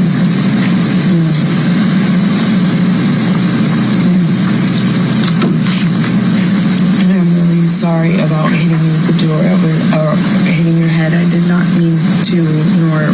You didn't mean to hit me in the head with the door, but you meant to punch me in the jaw. I meant to hit you, and I did not do this thing with the door. I do remember, I did mean to hit you. So that you didn't mean? The door? No, God, no, I didn't. But punching me in the jaw. I didn't. Okay, I'm sorry I hit you. I did mean to hit you, but it was in response. I just reacted in response to my foot. I just reacted. You heard her admit it again and claim Mr. Depp was a baby for complaining about the abuse. And I watched you lie, and then I didn't punch you, by the way. I'm sorry that I didn't hit you across the face in a proper slap, but I was hitting you. It was not punching you. Babe, you're not punched. Don't tell me what it feels like to be punched. You know, even a lot of fights have been around a long time. I know. Yeah. No, when you f***ing have a close You didn't get punched. You got hit. I'm sorry I hit you like this, but I did not punch you. I did not deck you.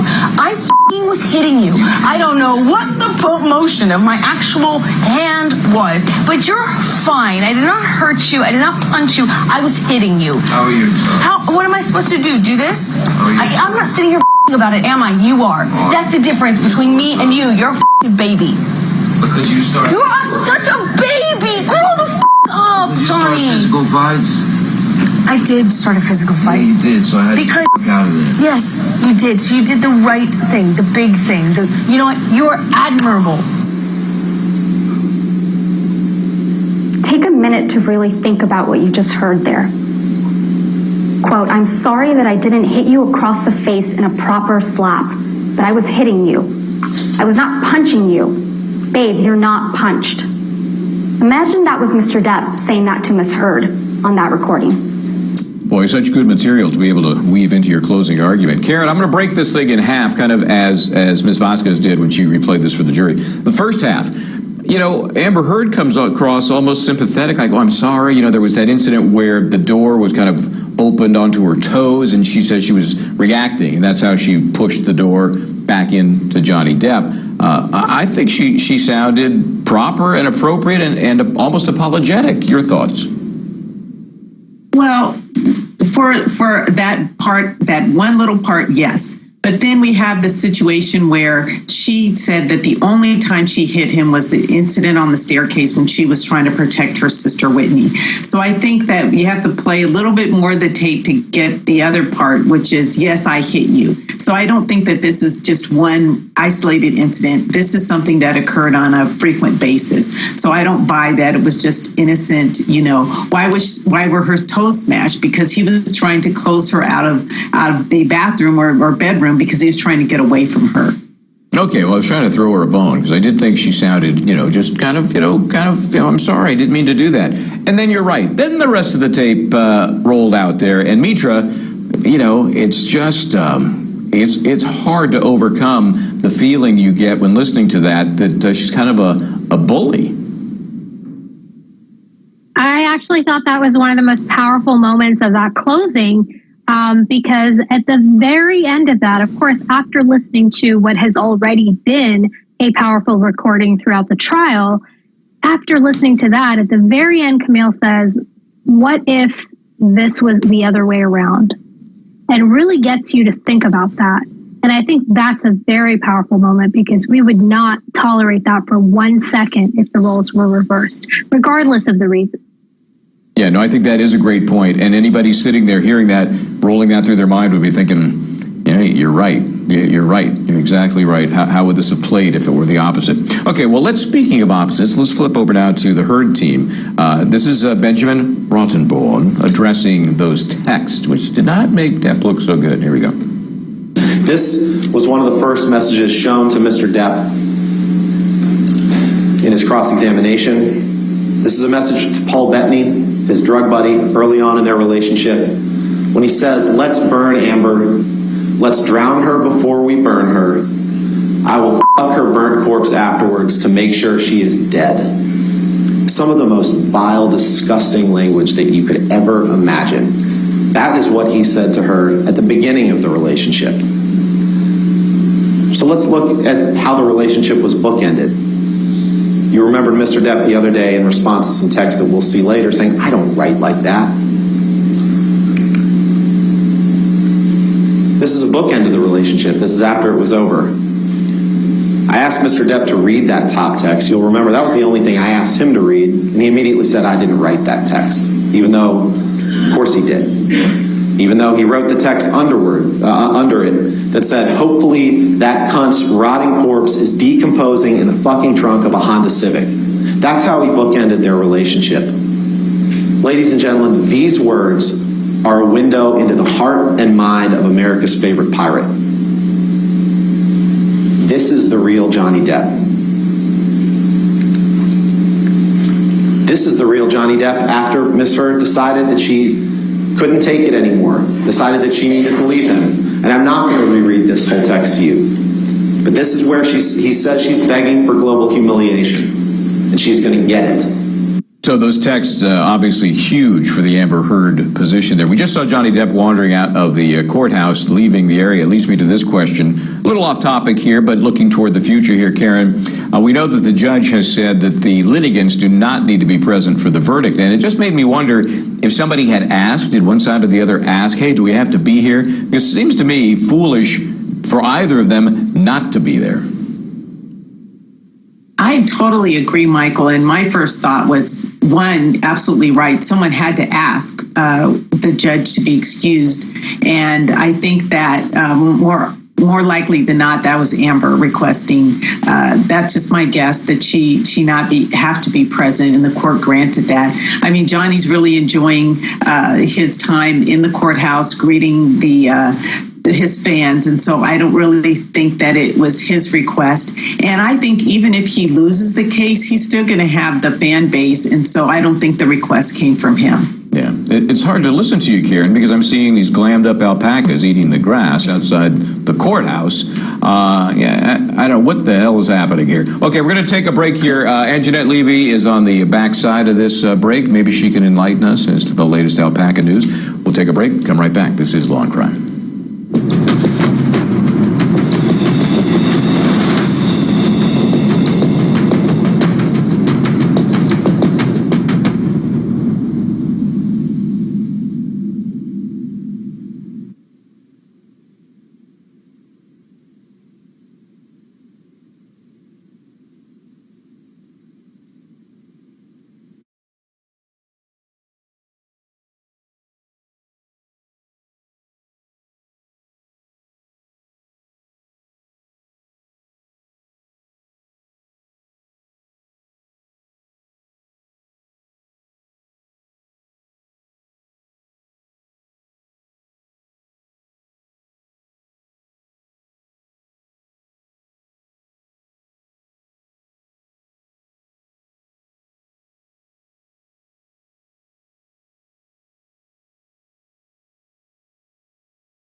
Welcome back, folks. The jury's still at it in the Johnny Depp versus Amber Heard matter. Of course, it's only been 45 minutes. What would you expect?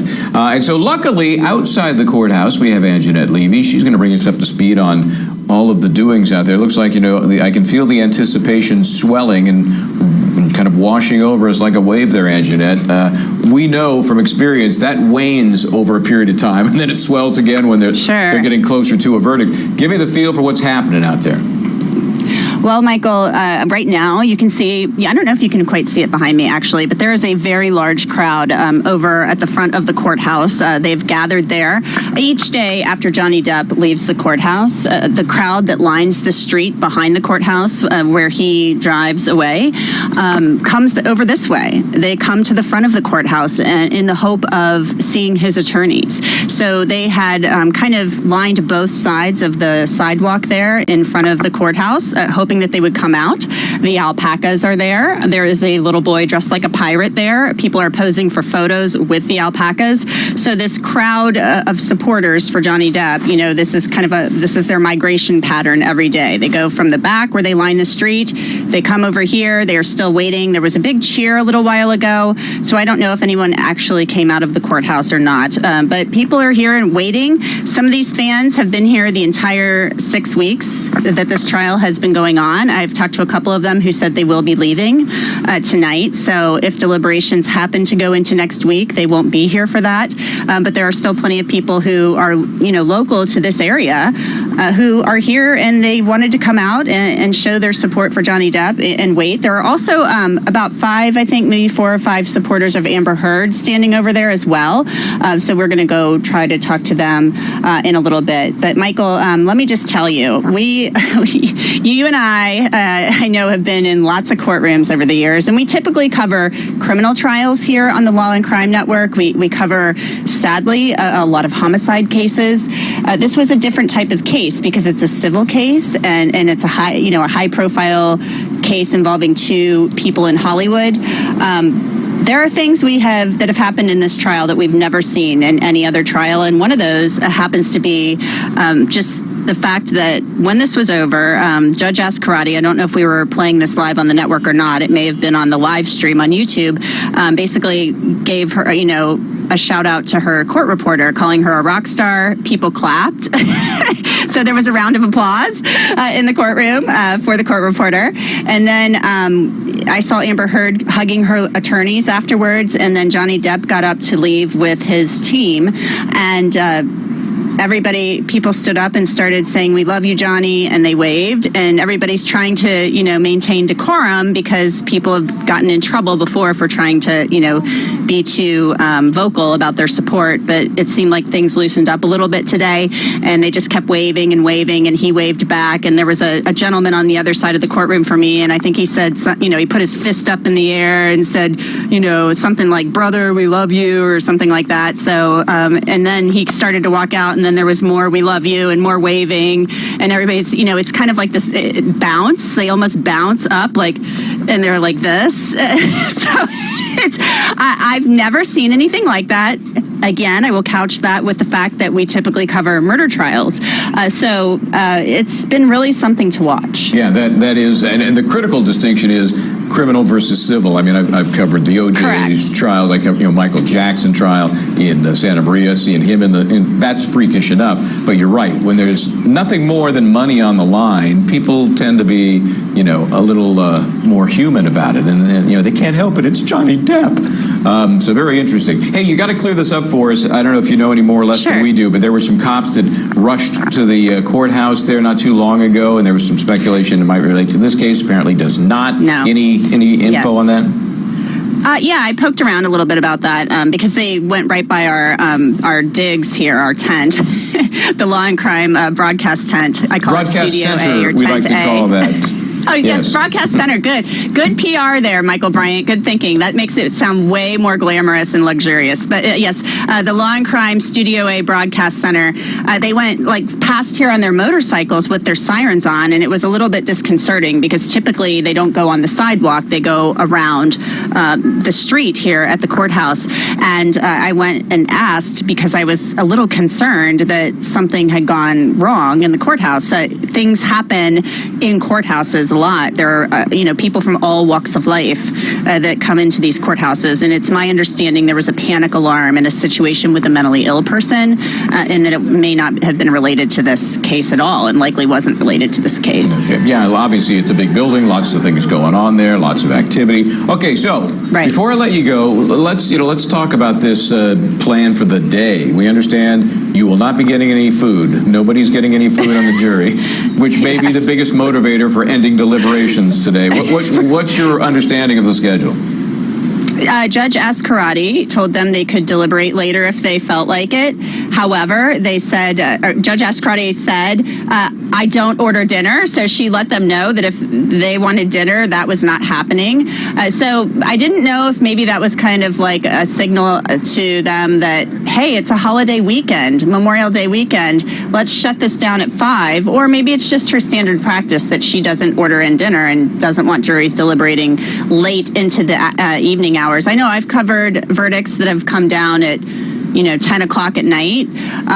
Before, I've covered verdicts that have come down closer to 11 p.m. at night. So who knows? But there's a lot to go through. And if you looked at the jury instructions during those closing arguments, they have to answer several questions for each case. Not only Johnny Depp's case, but the counterclaim from Amber Heard. Yeah. So, again, I would be shocked. I think most would be if they came back today. But they'll make some progress. Me too. And, yeah. OJ number 2, November 2008. That was 11:15 at night, Vegas time. So 2:15 in the morning. It can happen. Oh my gosh. So I don't wish that on you though. So that's funny you bring that up. Can I just say that I was out there on vacation when OJ was arrested? Wow, that was something else. Oh yeah, that was quite the circus. I still have video from my Kodak digital camera. I just couldn't stay away. I was on vacation and staying at New York or something, and I ran over to the courthouse. I'm like, I have to see if I can get this. And his attorney, Galanter. I remember, what was his name? Galanter. He was the local guy. Yeah, that was the local guy. Yeah, I was recording him. Wow, I still have that video clip somewhere. That was something. That guy had a lot to say outside of the jail there in Clark County. Yep. Yeah. Okay. I just had to admit, you brought it up. I had to say it. So I appreciate that. We'll get back to it now, and good luck with everything out there. We, of course, will be checking in. We appreciate the fine work from the ground there. Thanks, Anjanette. Thanks, Michael. You bet. Okay, we got just a quick moment before we take a break. So let me slip in a message. How about a question for Mitra? So, what's your take on how the judge is handling this kind of loosey-goosey deliberation period? I think she's, recognizing that it's been 6 long weeks, and I'm sure she's picking up cues from the jury that they're tired. I saw Elaine, Amber Heard's lawyer, yawning in the courtroom. I think everyone's sort of probably in need of a break. So it sounds like she's encouraging ending early today. So although there's been some talk of the, of deliberations and the jury coming back with something quickly in hopes of being done with this, it might just be that they need to come in fresh on Tuesday and maybe have it be shorter because they're more fresh. But I think the judge wants to send the people that work for her home as well, including the rock star court reporter. And I've said that many times in the past because I have had an intimate relationship with a court reporter. I was married, but yeah, they are the most important court personnel in that room. I guarantee you. When the cross-talking's going on, it is a nightmare. So bless those folks. Okay, we're going to take a break here. Stay where you are, guys. We will talk more about the Johnny Depp Amber Heard case because, as you may have heard, they're deliberating. Been at it almost an hour. We'll be right back to Law and Crime right after this.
And welcome back to the afternoon session. I'm Michael Bryant, and we are at Verdict Watch plus 1 hour and maybe 1 minute in the Johnny Depp Amber Heard case. The jury has the case now, and they've heard all the closing arguments. They've got instructions, and now they're at it, doing their thing. And the real question is how late they will go today. The judge has been accommodating but not encouraging in terms of how late they might want to stay, to the point that she said, we're not going to order in food. So if that's a factor for you, you might want to pull the plug early and start your holiday weekend. So obviously earlier today we heard the closing arguments from both sides.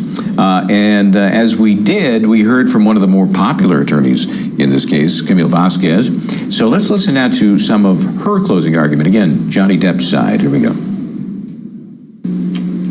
The mountain of evidence that Mr. Depp abused Ms. Heard is simply not there.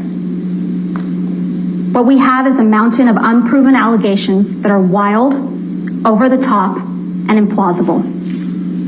And you can't pick and choose which of these wild allegations to believe and which ones to disregard. You either believe all of it or none of it. Either Mr. Depp sexually assaulted Ms. Heard with a bottle in Australia, or Ms. Heard got up on that stand in front of all of you and made up that horrific tale of abuse. Either she's a victim of truly horrific abuse, or she is a woman who is willing to say absolutely anything. It is disturbing to think that Ms. Heard would make up the horrific tales of abuse that she testified to in this courtroom. But this case doesn't come down to whether you believe Ms. Heard or you believe Mr. Depp.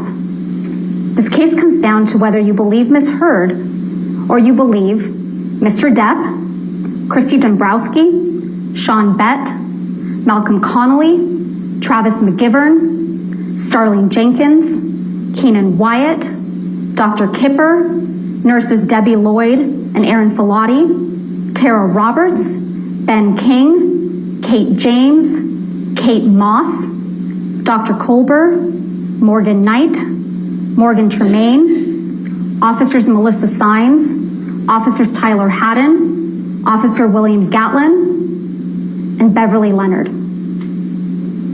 What Ms. Heard testified to in this courtroom is the story of far too many women. But the overwhelming evidence and weight of that evidence shows that it's not her story. It's not Ms. Heard's story.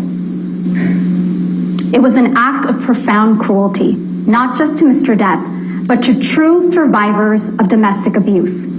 For Ms. Heard to hold herself out as a public figure representing domestic abuse. It was false, it was defamatory, and it caused irreparable harm. So there is the rebuttal wrapping up the Johnny Depp portion of closing arguments today with Camille Vasquez, and she's touching on that very important issue that if there are true survivors of sexual abuse, and in fact Amber Heard is lying, she is not helping the cause. Karen Felicia Nance is here. She's a criminal defense attorney. She's in the East Bay there, across the Golden Gate. We're actually across the Bay Bridge. Mitra Horian, she's in Beverly Hills, entertainment lawyer, attorney. So thanks, guys, for joining as we sit here in Verdict Watch, waiting to see if the jury will, speed through their duties or kind of take the 3-day weekend to figure it out.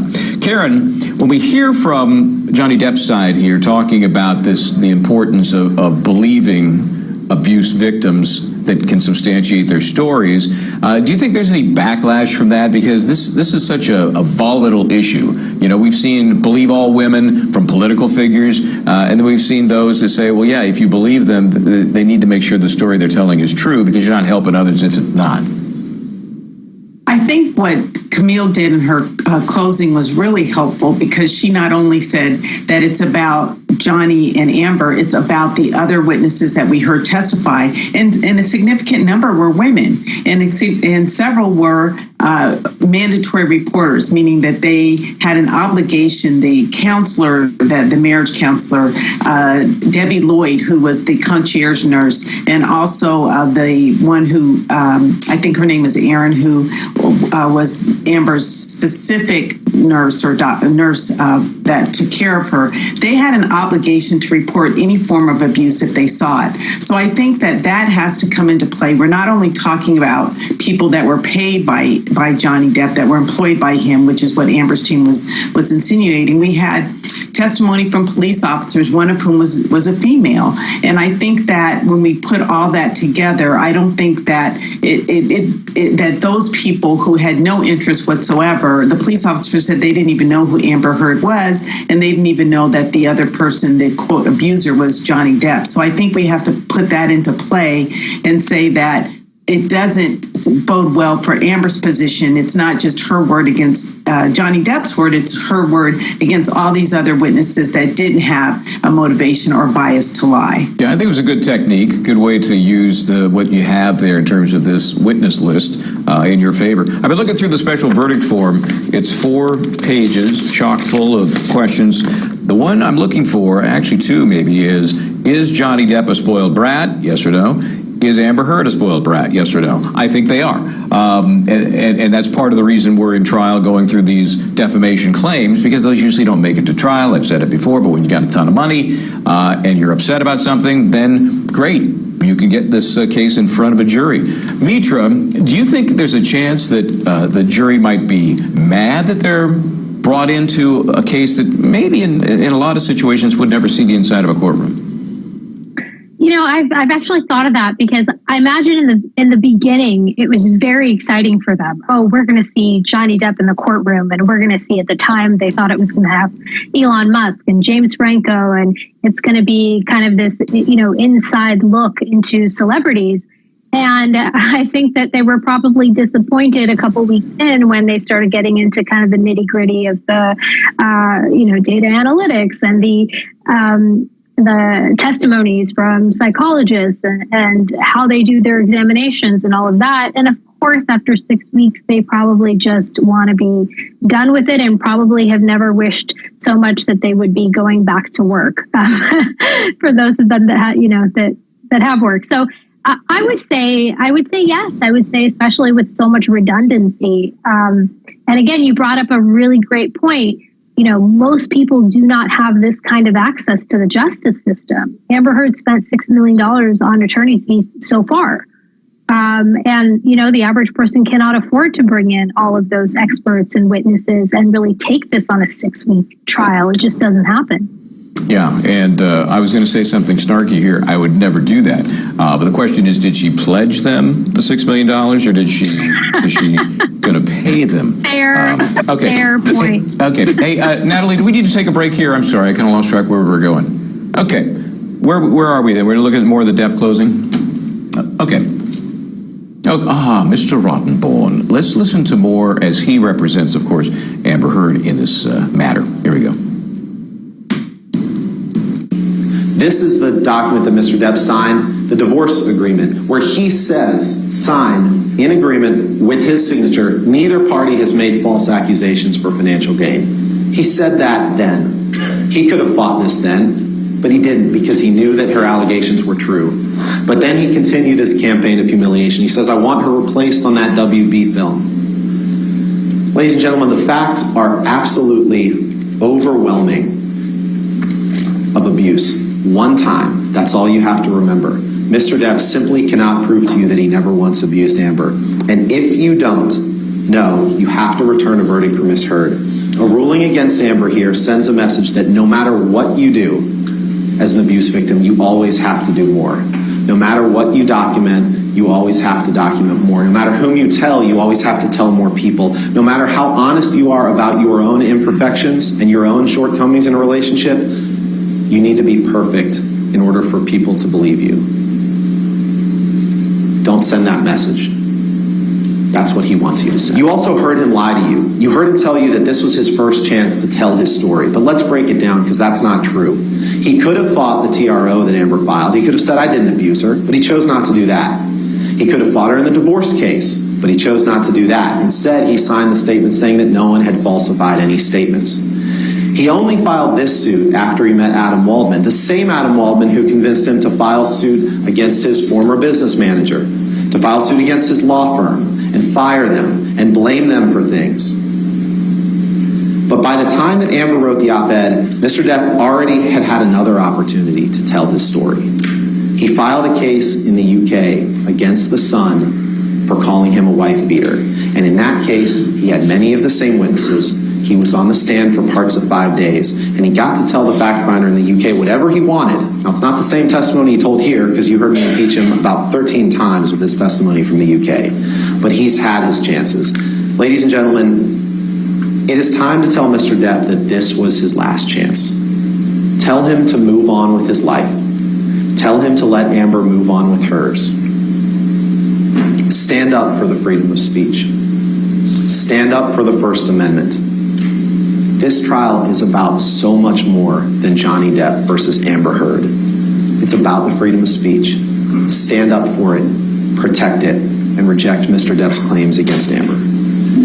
A couple of really great points made there by Benjamin Rottenbohl. And let me start with the first of those two, which is the one we heard most recently. Mitra, hey, this is all about free speech. You know, what kind of country do we live in if you can't just, speak your mind? What is the problem?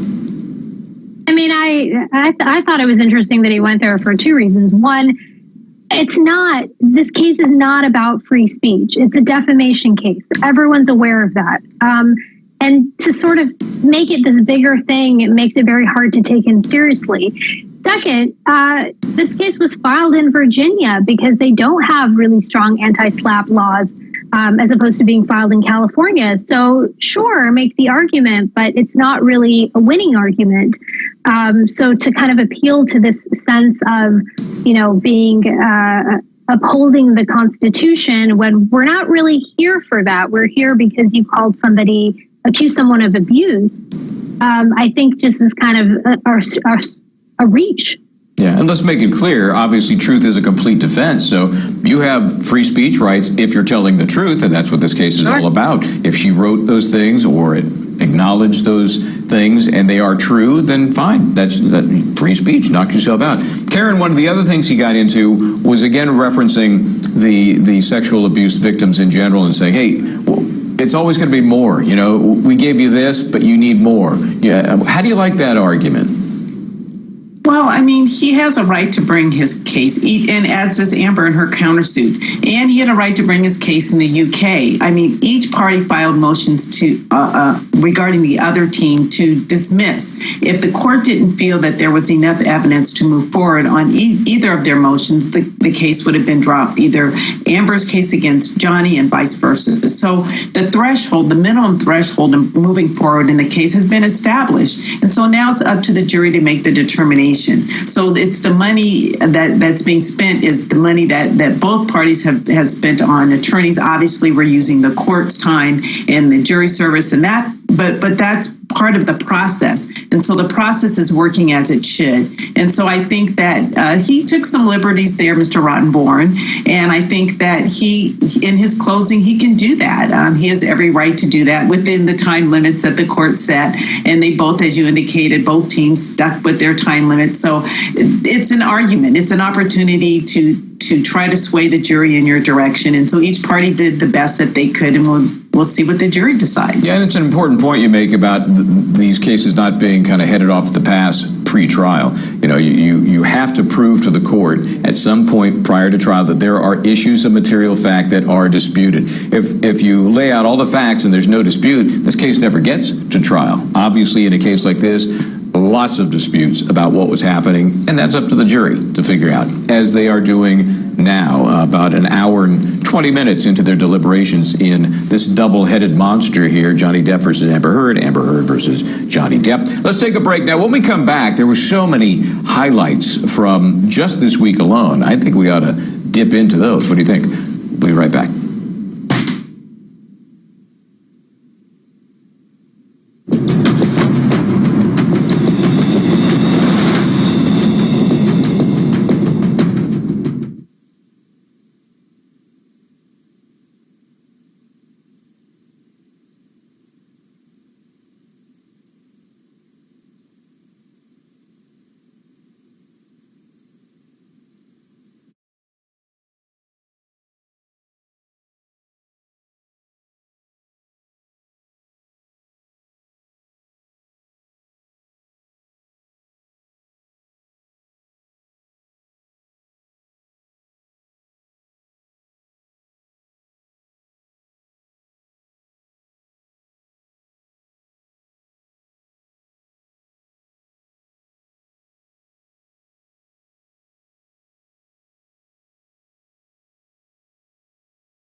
Continuing in Verdict Watch here at the afternoon session at the LockharTVMedia Network, Johnny Depp, Amber Heard, their mutual combatant cases underway. And you can see from the lovely seal from the state of Virginia there, we have a camera live pointed at whatever we are allowed to point at in the courtroom. And we will be there when anything happens. In fact, and I'll be here. I got a sleeping bag somewhere. I'll be here as long as the jury is doing their job. As soon as they're released, then I guess I get to be released. But in the meantime, we are going back over some of the fascinating moments in this trial. Obviously, it's played out over 6 weeks, and there has been a bunch to be talking about. We're recapping the closing arguments. We look back at some of the testimony.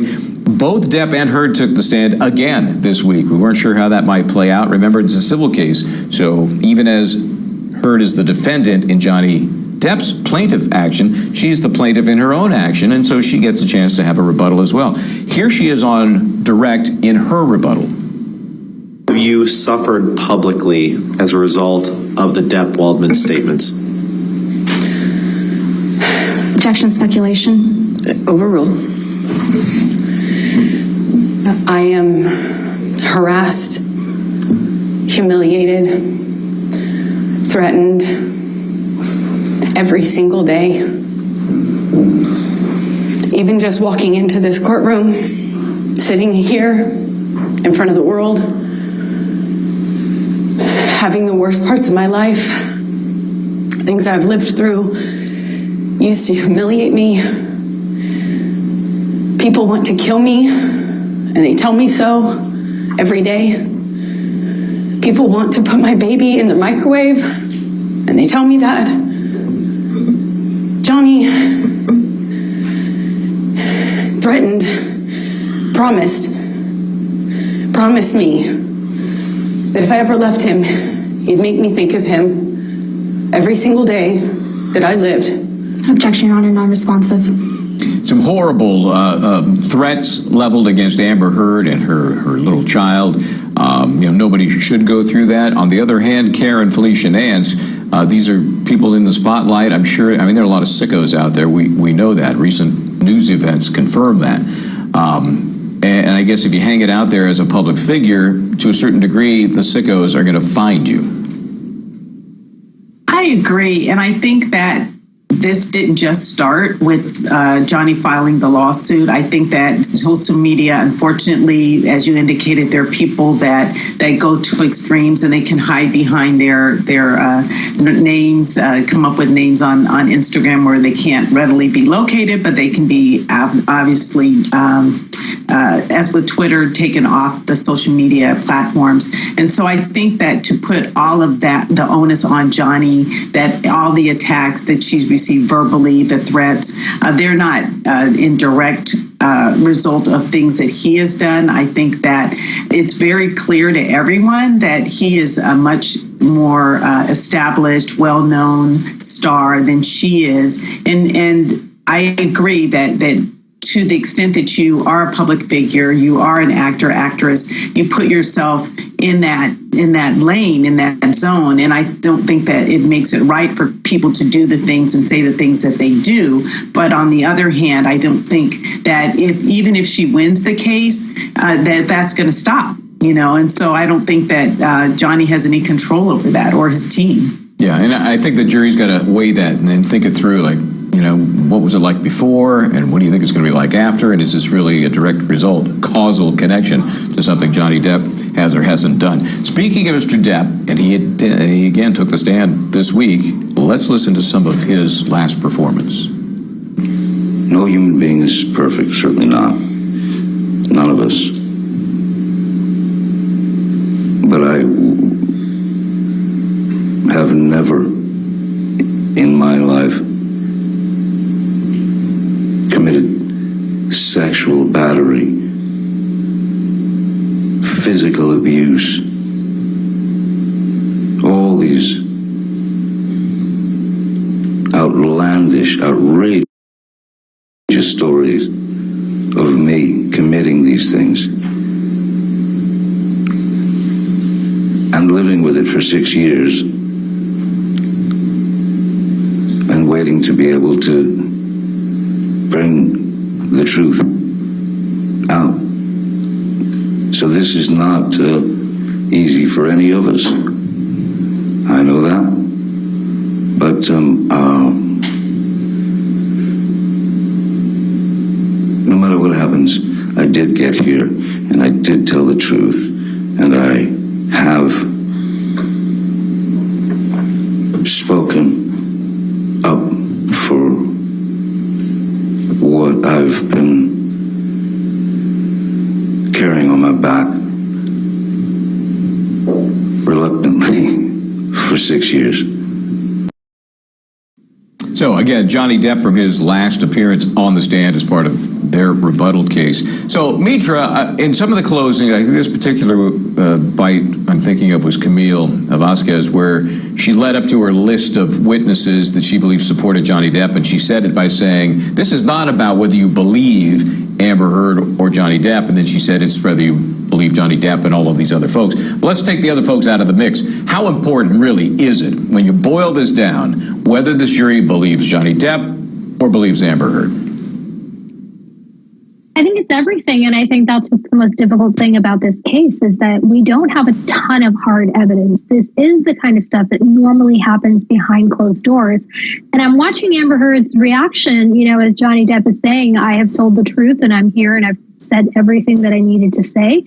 And I'm looking at her and I'm just thinking, well, one of these two isn't telling the whole truth. And I wonder which one it is and who is, what's going through one another's minds when they hear, the other side really saying something that they believe is a complete lie, because it's not that they are accusing one another of half-truths.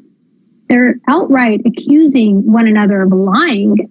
So I think that that's a difficult question for anyone to answer, because the bottom line is we don't have the hard evidence that corroborates either side, completely.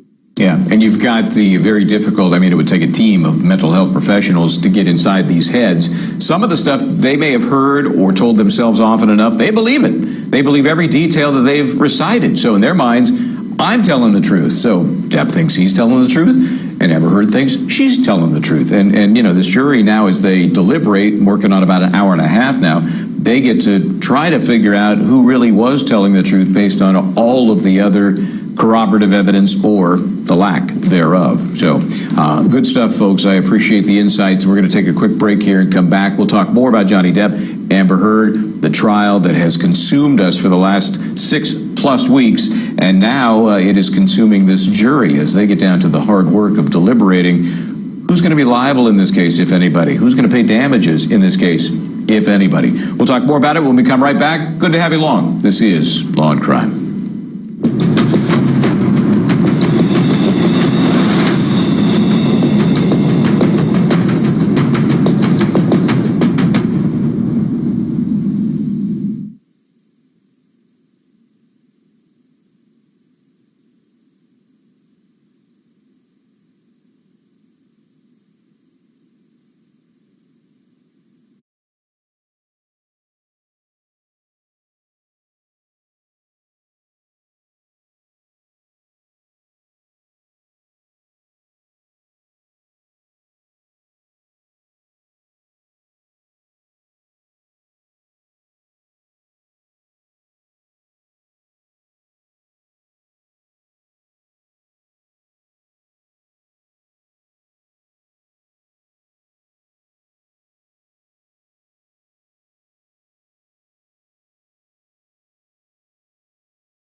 like, oh, something I could do.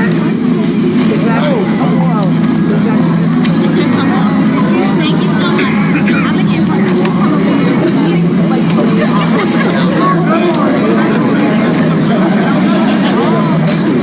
you so much.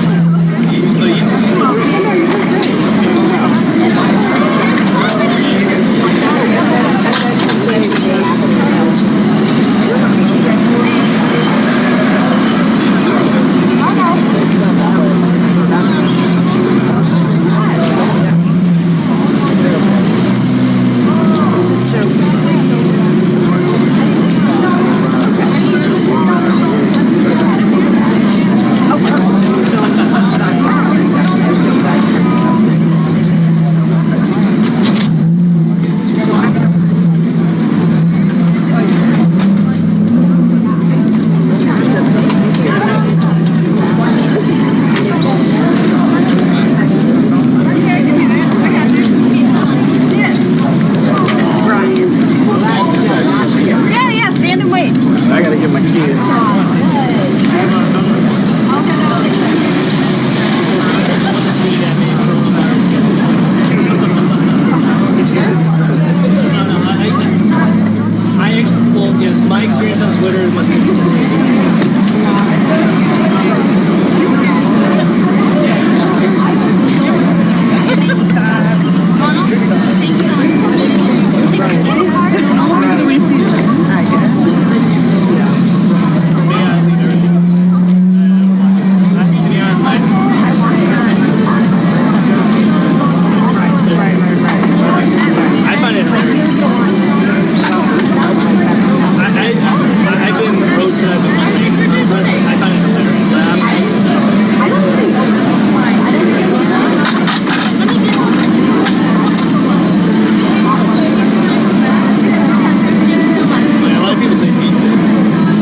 Back to North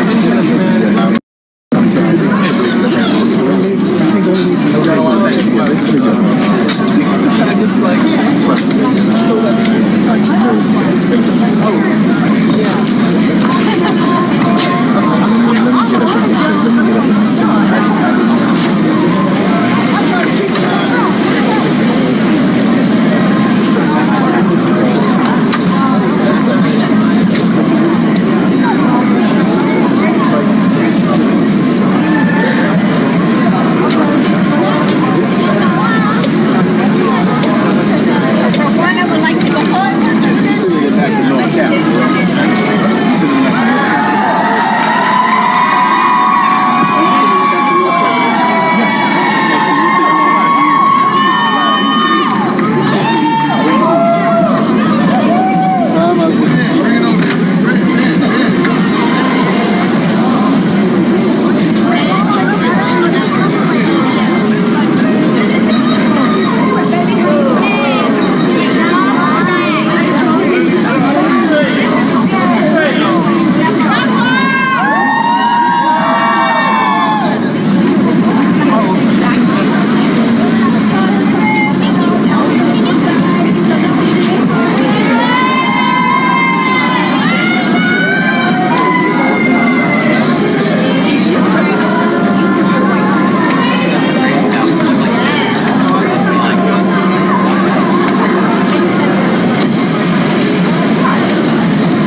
be Senate, right? You can do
Serious guy.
Okay.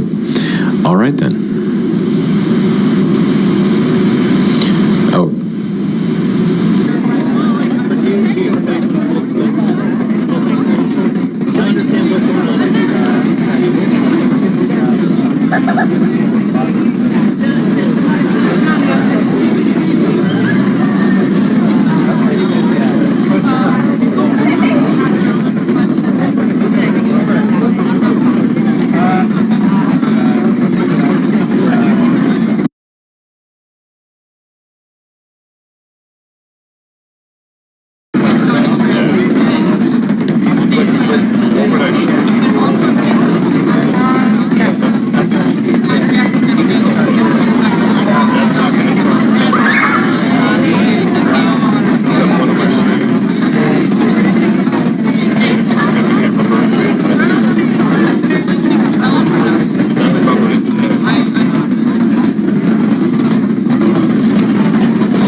Deliberate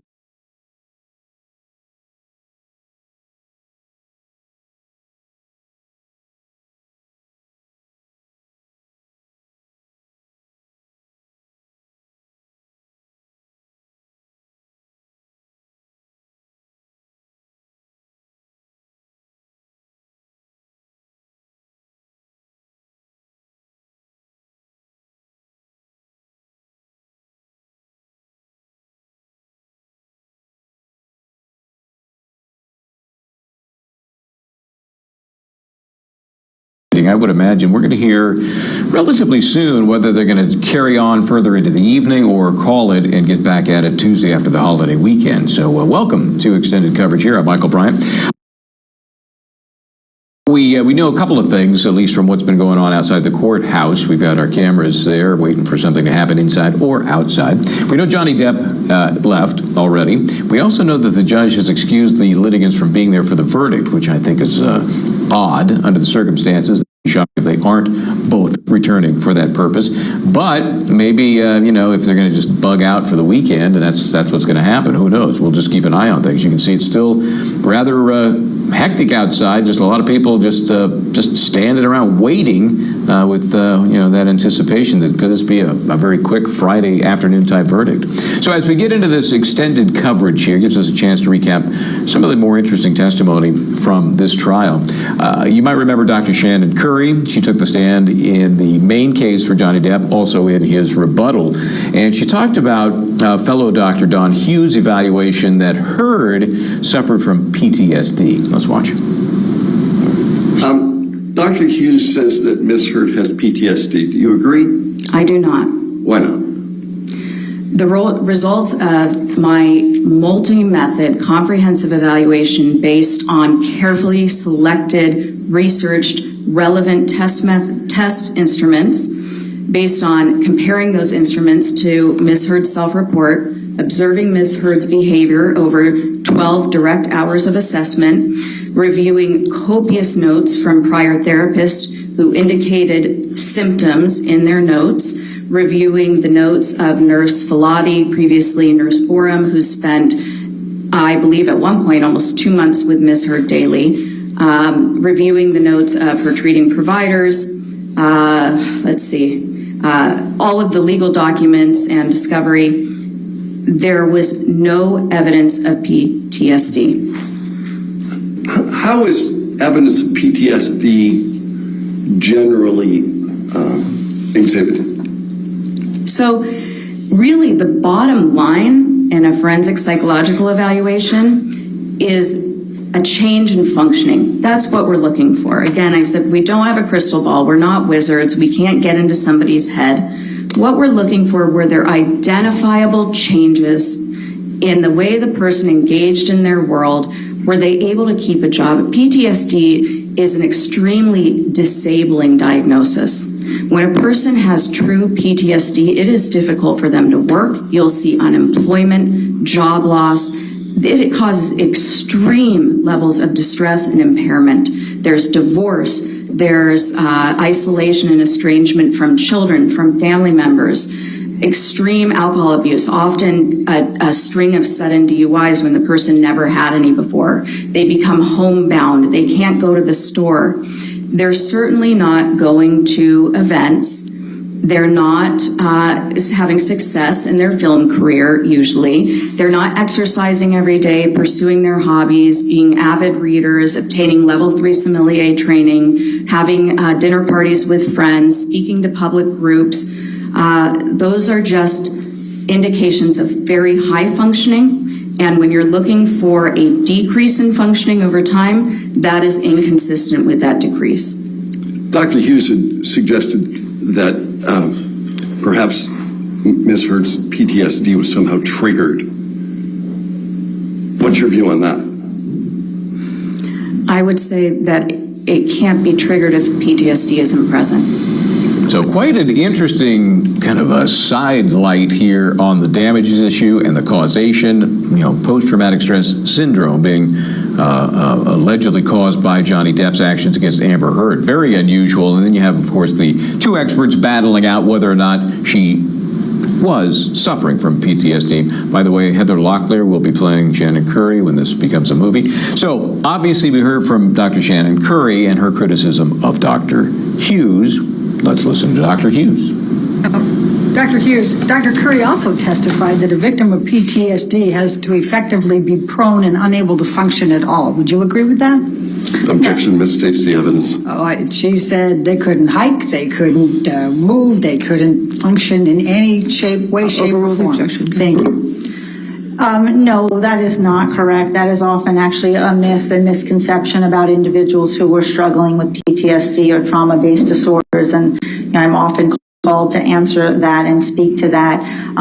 People who are struggling with trauma and PTSD are very strong, courageous, resilient people, even though that they're struggling. They get up, they have to go to work and drop their kid off at school and go to the market, even though they're struggling with these symptoms. So I often talk about it as the sort of walking around with a 50-pound bag of flour on their backs, just sort of trying to get through the day, where sometimes that button's going to press play and the trauma's going to start activating in their head, and then they're going to be having to think about it and have startle and have physiological reactions until they can find a way to hit that pause and shut it off again. So they still have, impairments in other ways, but they go about their lives. They're not, totally debilitated. If you have someone in that high range, the highest score is an 80 on the CAPS, Ms. Heard had a 28. If you have someone in the higher range, we have seen people who are, severely disabled because of it, but that's not the norm of people who have this moderate PTSD. So the experts are battling here over the definition and the level of PTSD, which is kind of interesting because I think Karen Felicia Nance is here with me. She's a criminal defense attorney in East Bay. I think most people became familiar with PTSD, and you can see, by the way, outside the courthouse, the crowd still kind of milling about,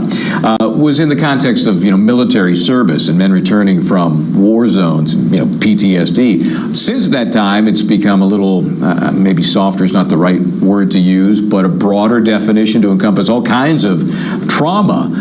And these two experts are really just battling over the degree of PTSD one might suffer and the symptoms they might, exhibit. What do you think? I agree. I think for the jury, it doesn't matter whether it's histrionic personality disorder or borderline personality disorder, according to Dr. Curry, versus PTSD. But specifically with PTSD, the way Dr. Hughes described it, she didn't mention the fact that Amber allegedly suffered abuse when she was a child. So does that play into this, her diagnosis, or not? The way she presented it, she indicated that this was totally as a result of the abuse she believed that Amber suffered at the hands of Johnny Depp. So that to me was a little bit of a flaw. Did she suffer PTSD from her childhood events? Because we heard Johnny Depp say that he had suffered not PTSD, but some serious abuse, both physical and emotional, from his mother. So I thought that there was something lacking in Dr. Hughes's testimony with regard to Amber's childhood, and how did that impact upon her later diagnosis as an adult of the PTSD. Yeah, it seems that sometimes there's this sense of, hey, let's throw some more things at this jury, give them something to latch onto. Do you think the PTSD claim helped more or hurt Amber Heard's claim more? I think that it hurt her more because of, as I indicated, where did it come from? And we wanted to hear specifically, we needed to hear, I think the jury especially needed to hear, how did that impact her life, especially when we heard the information from Dr. Curry.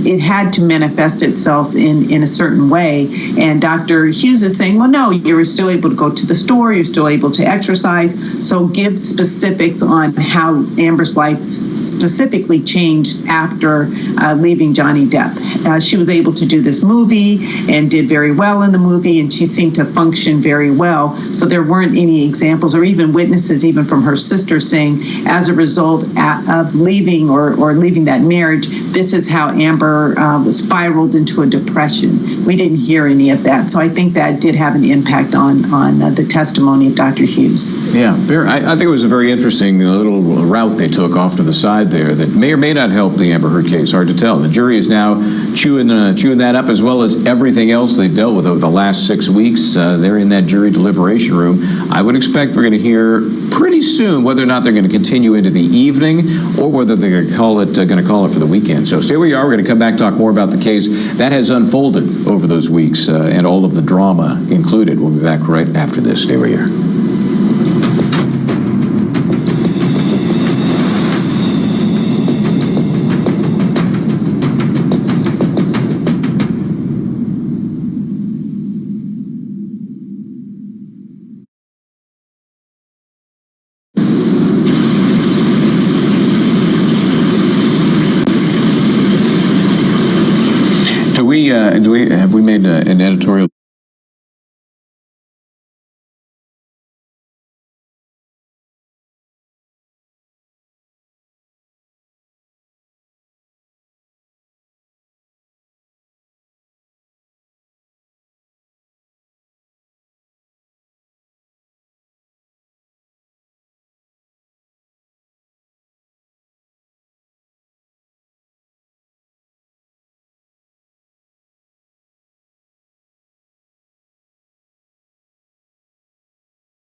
And so as I continue, as you can now, to keep an eye on the camera outside the courthouse there, I don't know, I'm seeing some dwindling. I don't know if that's, I didn't do an official head count, but it looks to me like maybe some folks are drifting off thinking this is not going to happen today. So again, we will be here as long as the jury is there, and we will keep you posted. Both sides of this case, we talked about the finger, the Johnny Depp finger, that middle finger on his right hand, which I'm always very careful to demonstrate properly.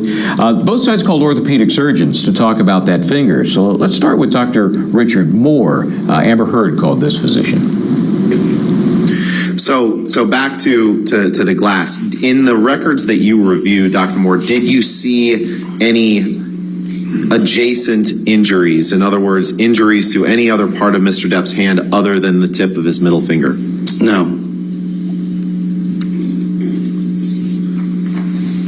And is that observation consistent with the explosion of glass type phenomenon that Mr. Depp alleges?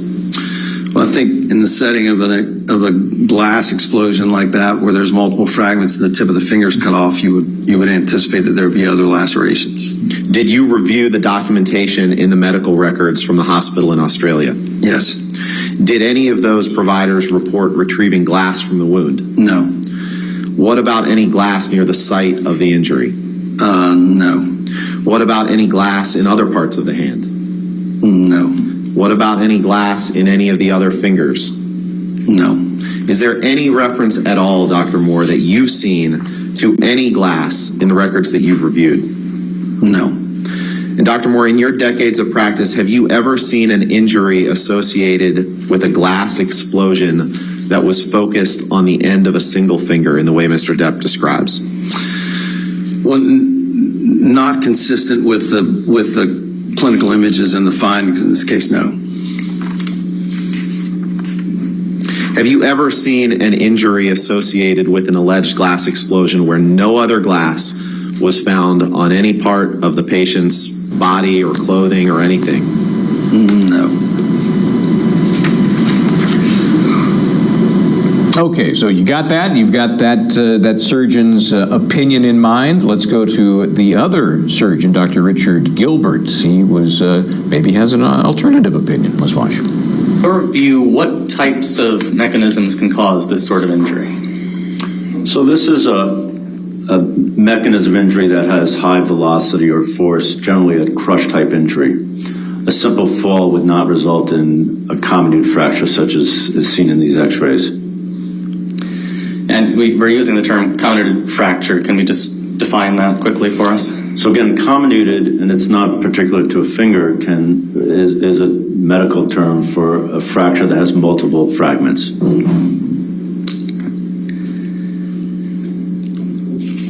In your opinion, could this injury have been sustained in the manner Mr. Depp described? I do believe so. And how might that work? How might a thrown vodka bottle produce an injury like this? So a vodka bottle, which is a hard object, would have crushed the tip of the finger, resulting in the comminuted fracture. And in addition, as the vodka bottle broke, the glass would have lacerated the finger, resulting in the soft tissue loss that was also seen with this injury. So this finger injury, as we're aware, took place in Australia, however it happened, and these doctors are really supporting one version of the story or another. The doctor suggesting it was a crush injury supports the Johnny Depp story, that a bottle was thrown by Amber Heard. He had his hand on the rail of the bar, and it smashed right where his middle finger was, and that basically ripped a chunk of his finger off the bottom, not the fingernail side. And Amber Heard's position is, no, he took a phone and was physically smashing the phone against the wall and therefore lost that piece of his finger. So the jury gets to decide which is the more reasonable. Karen Felicia Nance is here. Karen, this was kind of one of my pet peeves as I kept hearing this injury talked about as a slicing of the fingertip. He lost his fingertip. No, he had a big chunk gouged out of the bottom as a kind of very typical crush injury, as I've dealt with many times in civil cases involving machinery more often than not. But it's consistent with a crush injury. How do you think the jury is going to handle this dispute? Well, I think that in any case, right, when we have to go to the doctor and we're given a diagnosis, for example, somebody always says it's necessary to have a second opinion. Hold on a second, Karen. Karen, I'm sorry. I hate to interrupt here. It sounds like something is going on inside the courtroom, perhaps an early dismissal. Let's go in live in Fairfax, Virginia for the... All right. Thank you, ladies and gentlemen. Since it's a long weekend for 3 days, you can sit down. Thank you. Since it's a long weekend for 3 days, I just want to come back in here and remind you of your responsibilities, which are extremely important, especially now that you're in the deliberation phase, okay? So just a reminder that you're not to read anything about this case. You're not to watch anything about this case. You're not to listen to anything about this case. This applies to television, newspapers, magazines, the internet, and any online sites. Further, you're not to read, watch, or listen to anything about the case on social media sites, any blogs or similar sites. In addition, you must not communicate with anyone about the case, whether in person, over the phone, by email, text, or instant messaging, or by any other electronic or non-electronic means. This includes your friends, family, co-workers, acquaintances, and strangers. And I also instructed that you cannot do any research or make any inquiries about this case, whether online or by any other means. All right, so have a good weekend and peaceful weekend for 3 days, and you're coming back at 9 o'clock, is that correct? All right, we'll see you at 9 a.m. At that time. You'll go straight to deliberations at that point. I won't bring you in here for that time, okay? All right, thank you.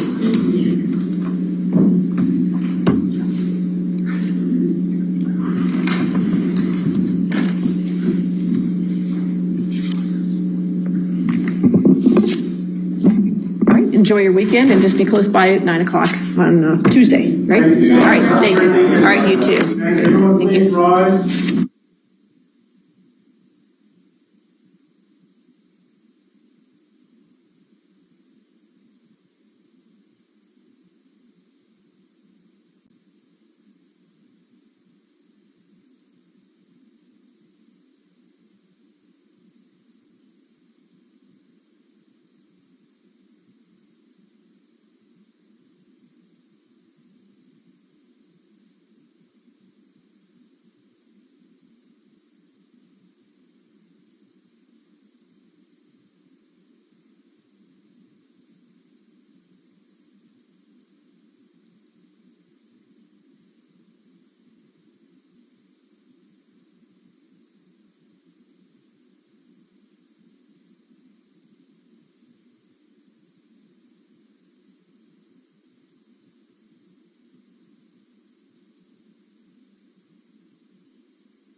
And welcome back to Law and Crime. Some extended coverage here is the Johnny Depp Amber Heard case, and that jury has just been excused after what I've logged is about 2 hours, 15 minutes of deliberation, depending on how long it took them to slog their way to the actual courtroom to be dismissed. And the judge, of course, says, don't do any research, don't go online, kind of do what you've been doing all along, but be even more diligent about it. So we've got, a couple of things happening here in terms of timing. I do want to pass along some of the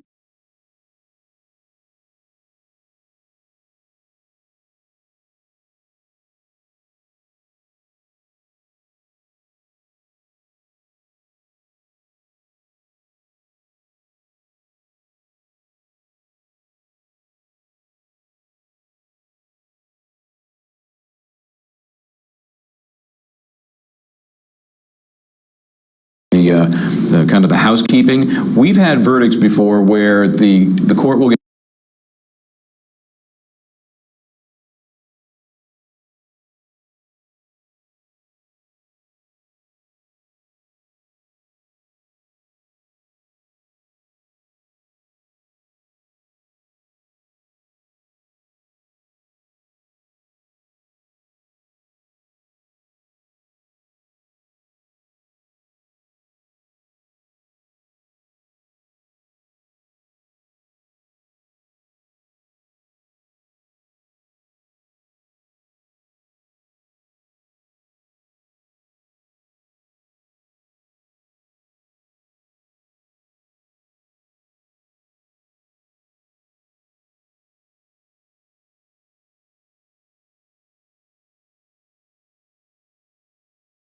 notice there's a verdict, and it's almost instant. We're reading it.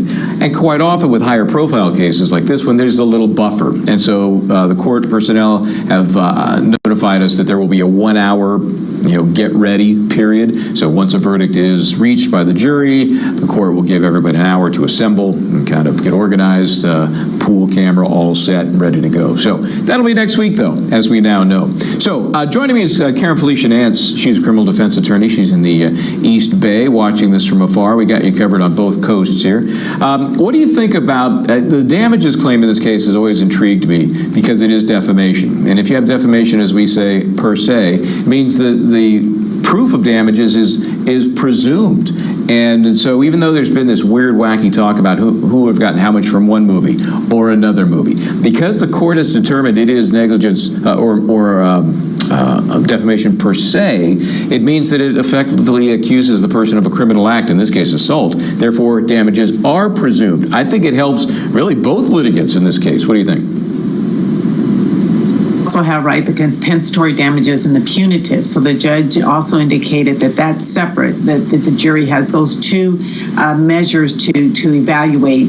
And it'll be interesting to see. I can't imagine that for either Johnny Depp or Amber Heard, that if you make a determination that they were compensatory damages but not punitive, or vice versa, I think that that if you have a finding of compensatory damages, meaning they're entitled to something, I mean, it might be as simple as $1 or something like that, and then the punitive would have to follow. And it'll be interesting to see if they both end up with only $1. I can't even imagine Amber winning on her cross claim of $100 million. That doesn't seem to be reasonable, or even Johnny getting $50 million. But I think that he's been successful even if he loses his case. I think that in the court of public opinion, which is what he was really aiming toward, honestly, I think he wins either way. Yeah, I agree, and I think the money is not an issue for either. It was all about let's clear our own names, and I think the jury probably gets that. Let's take a quick break. We'll come back with more right after this.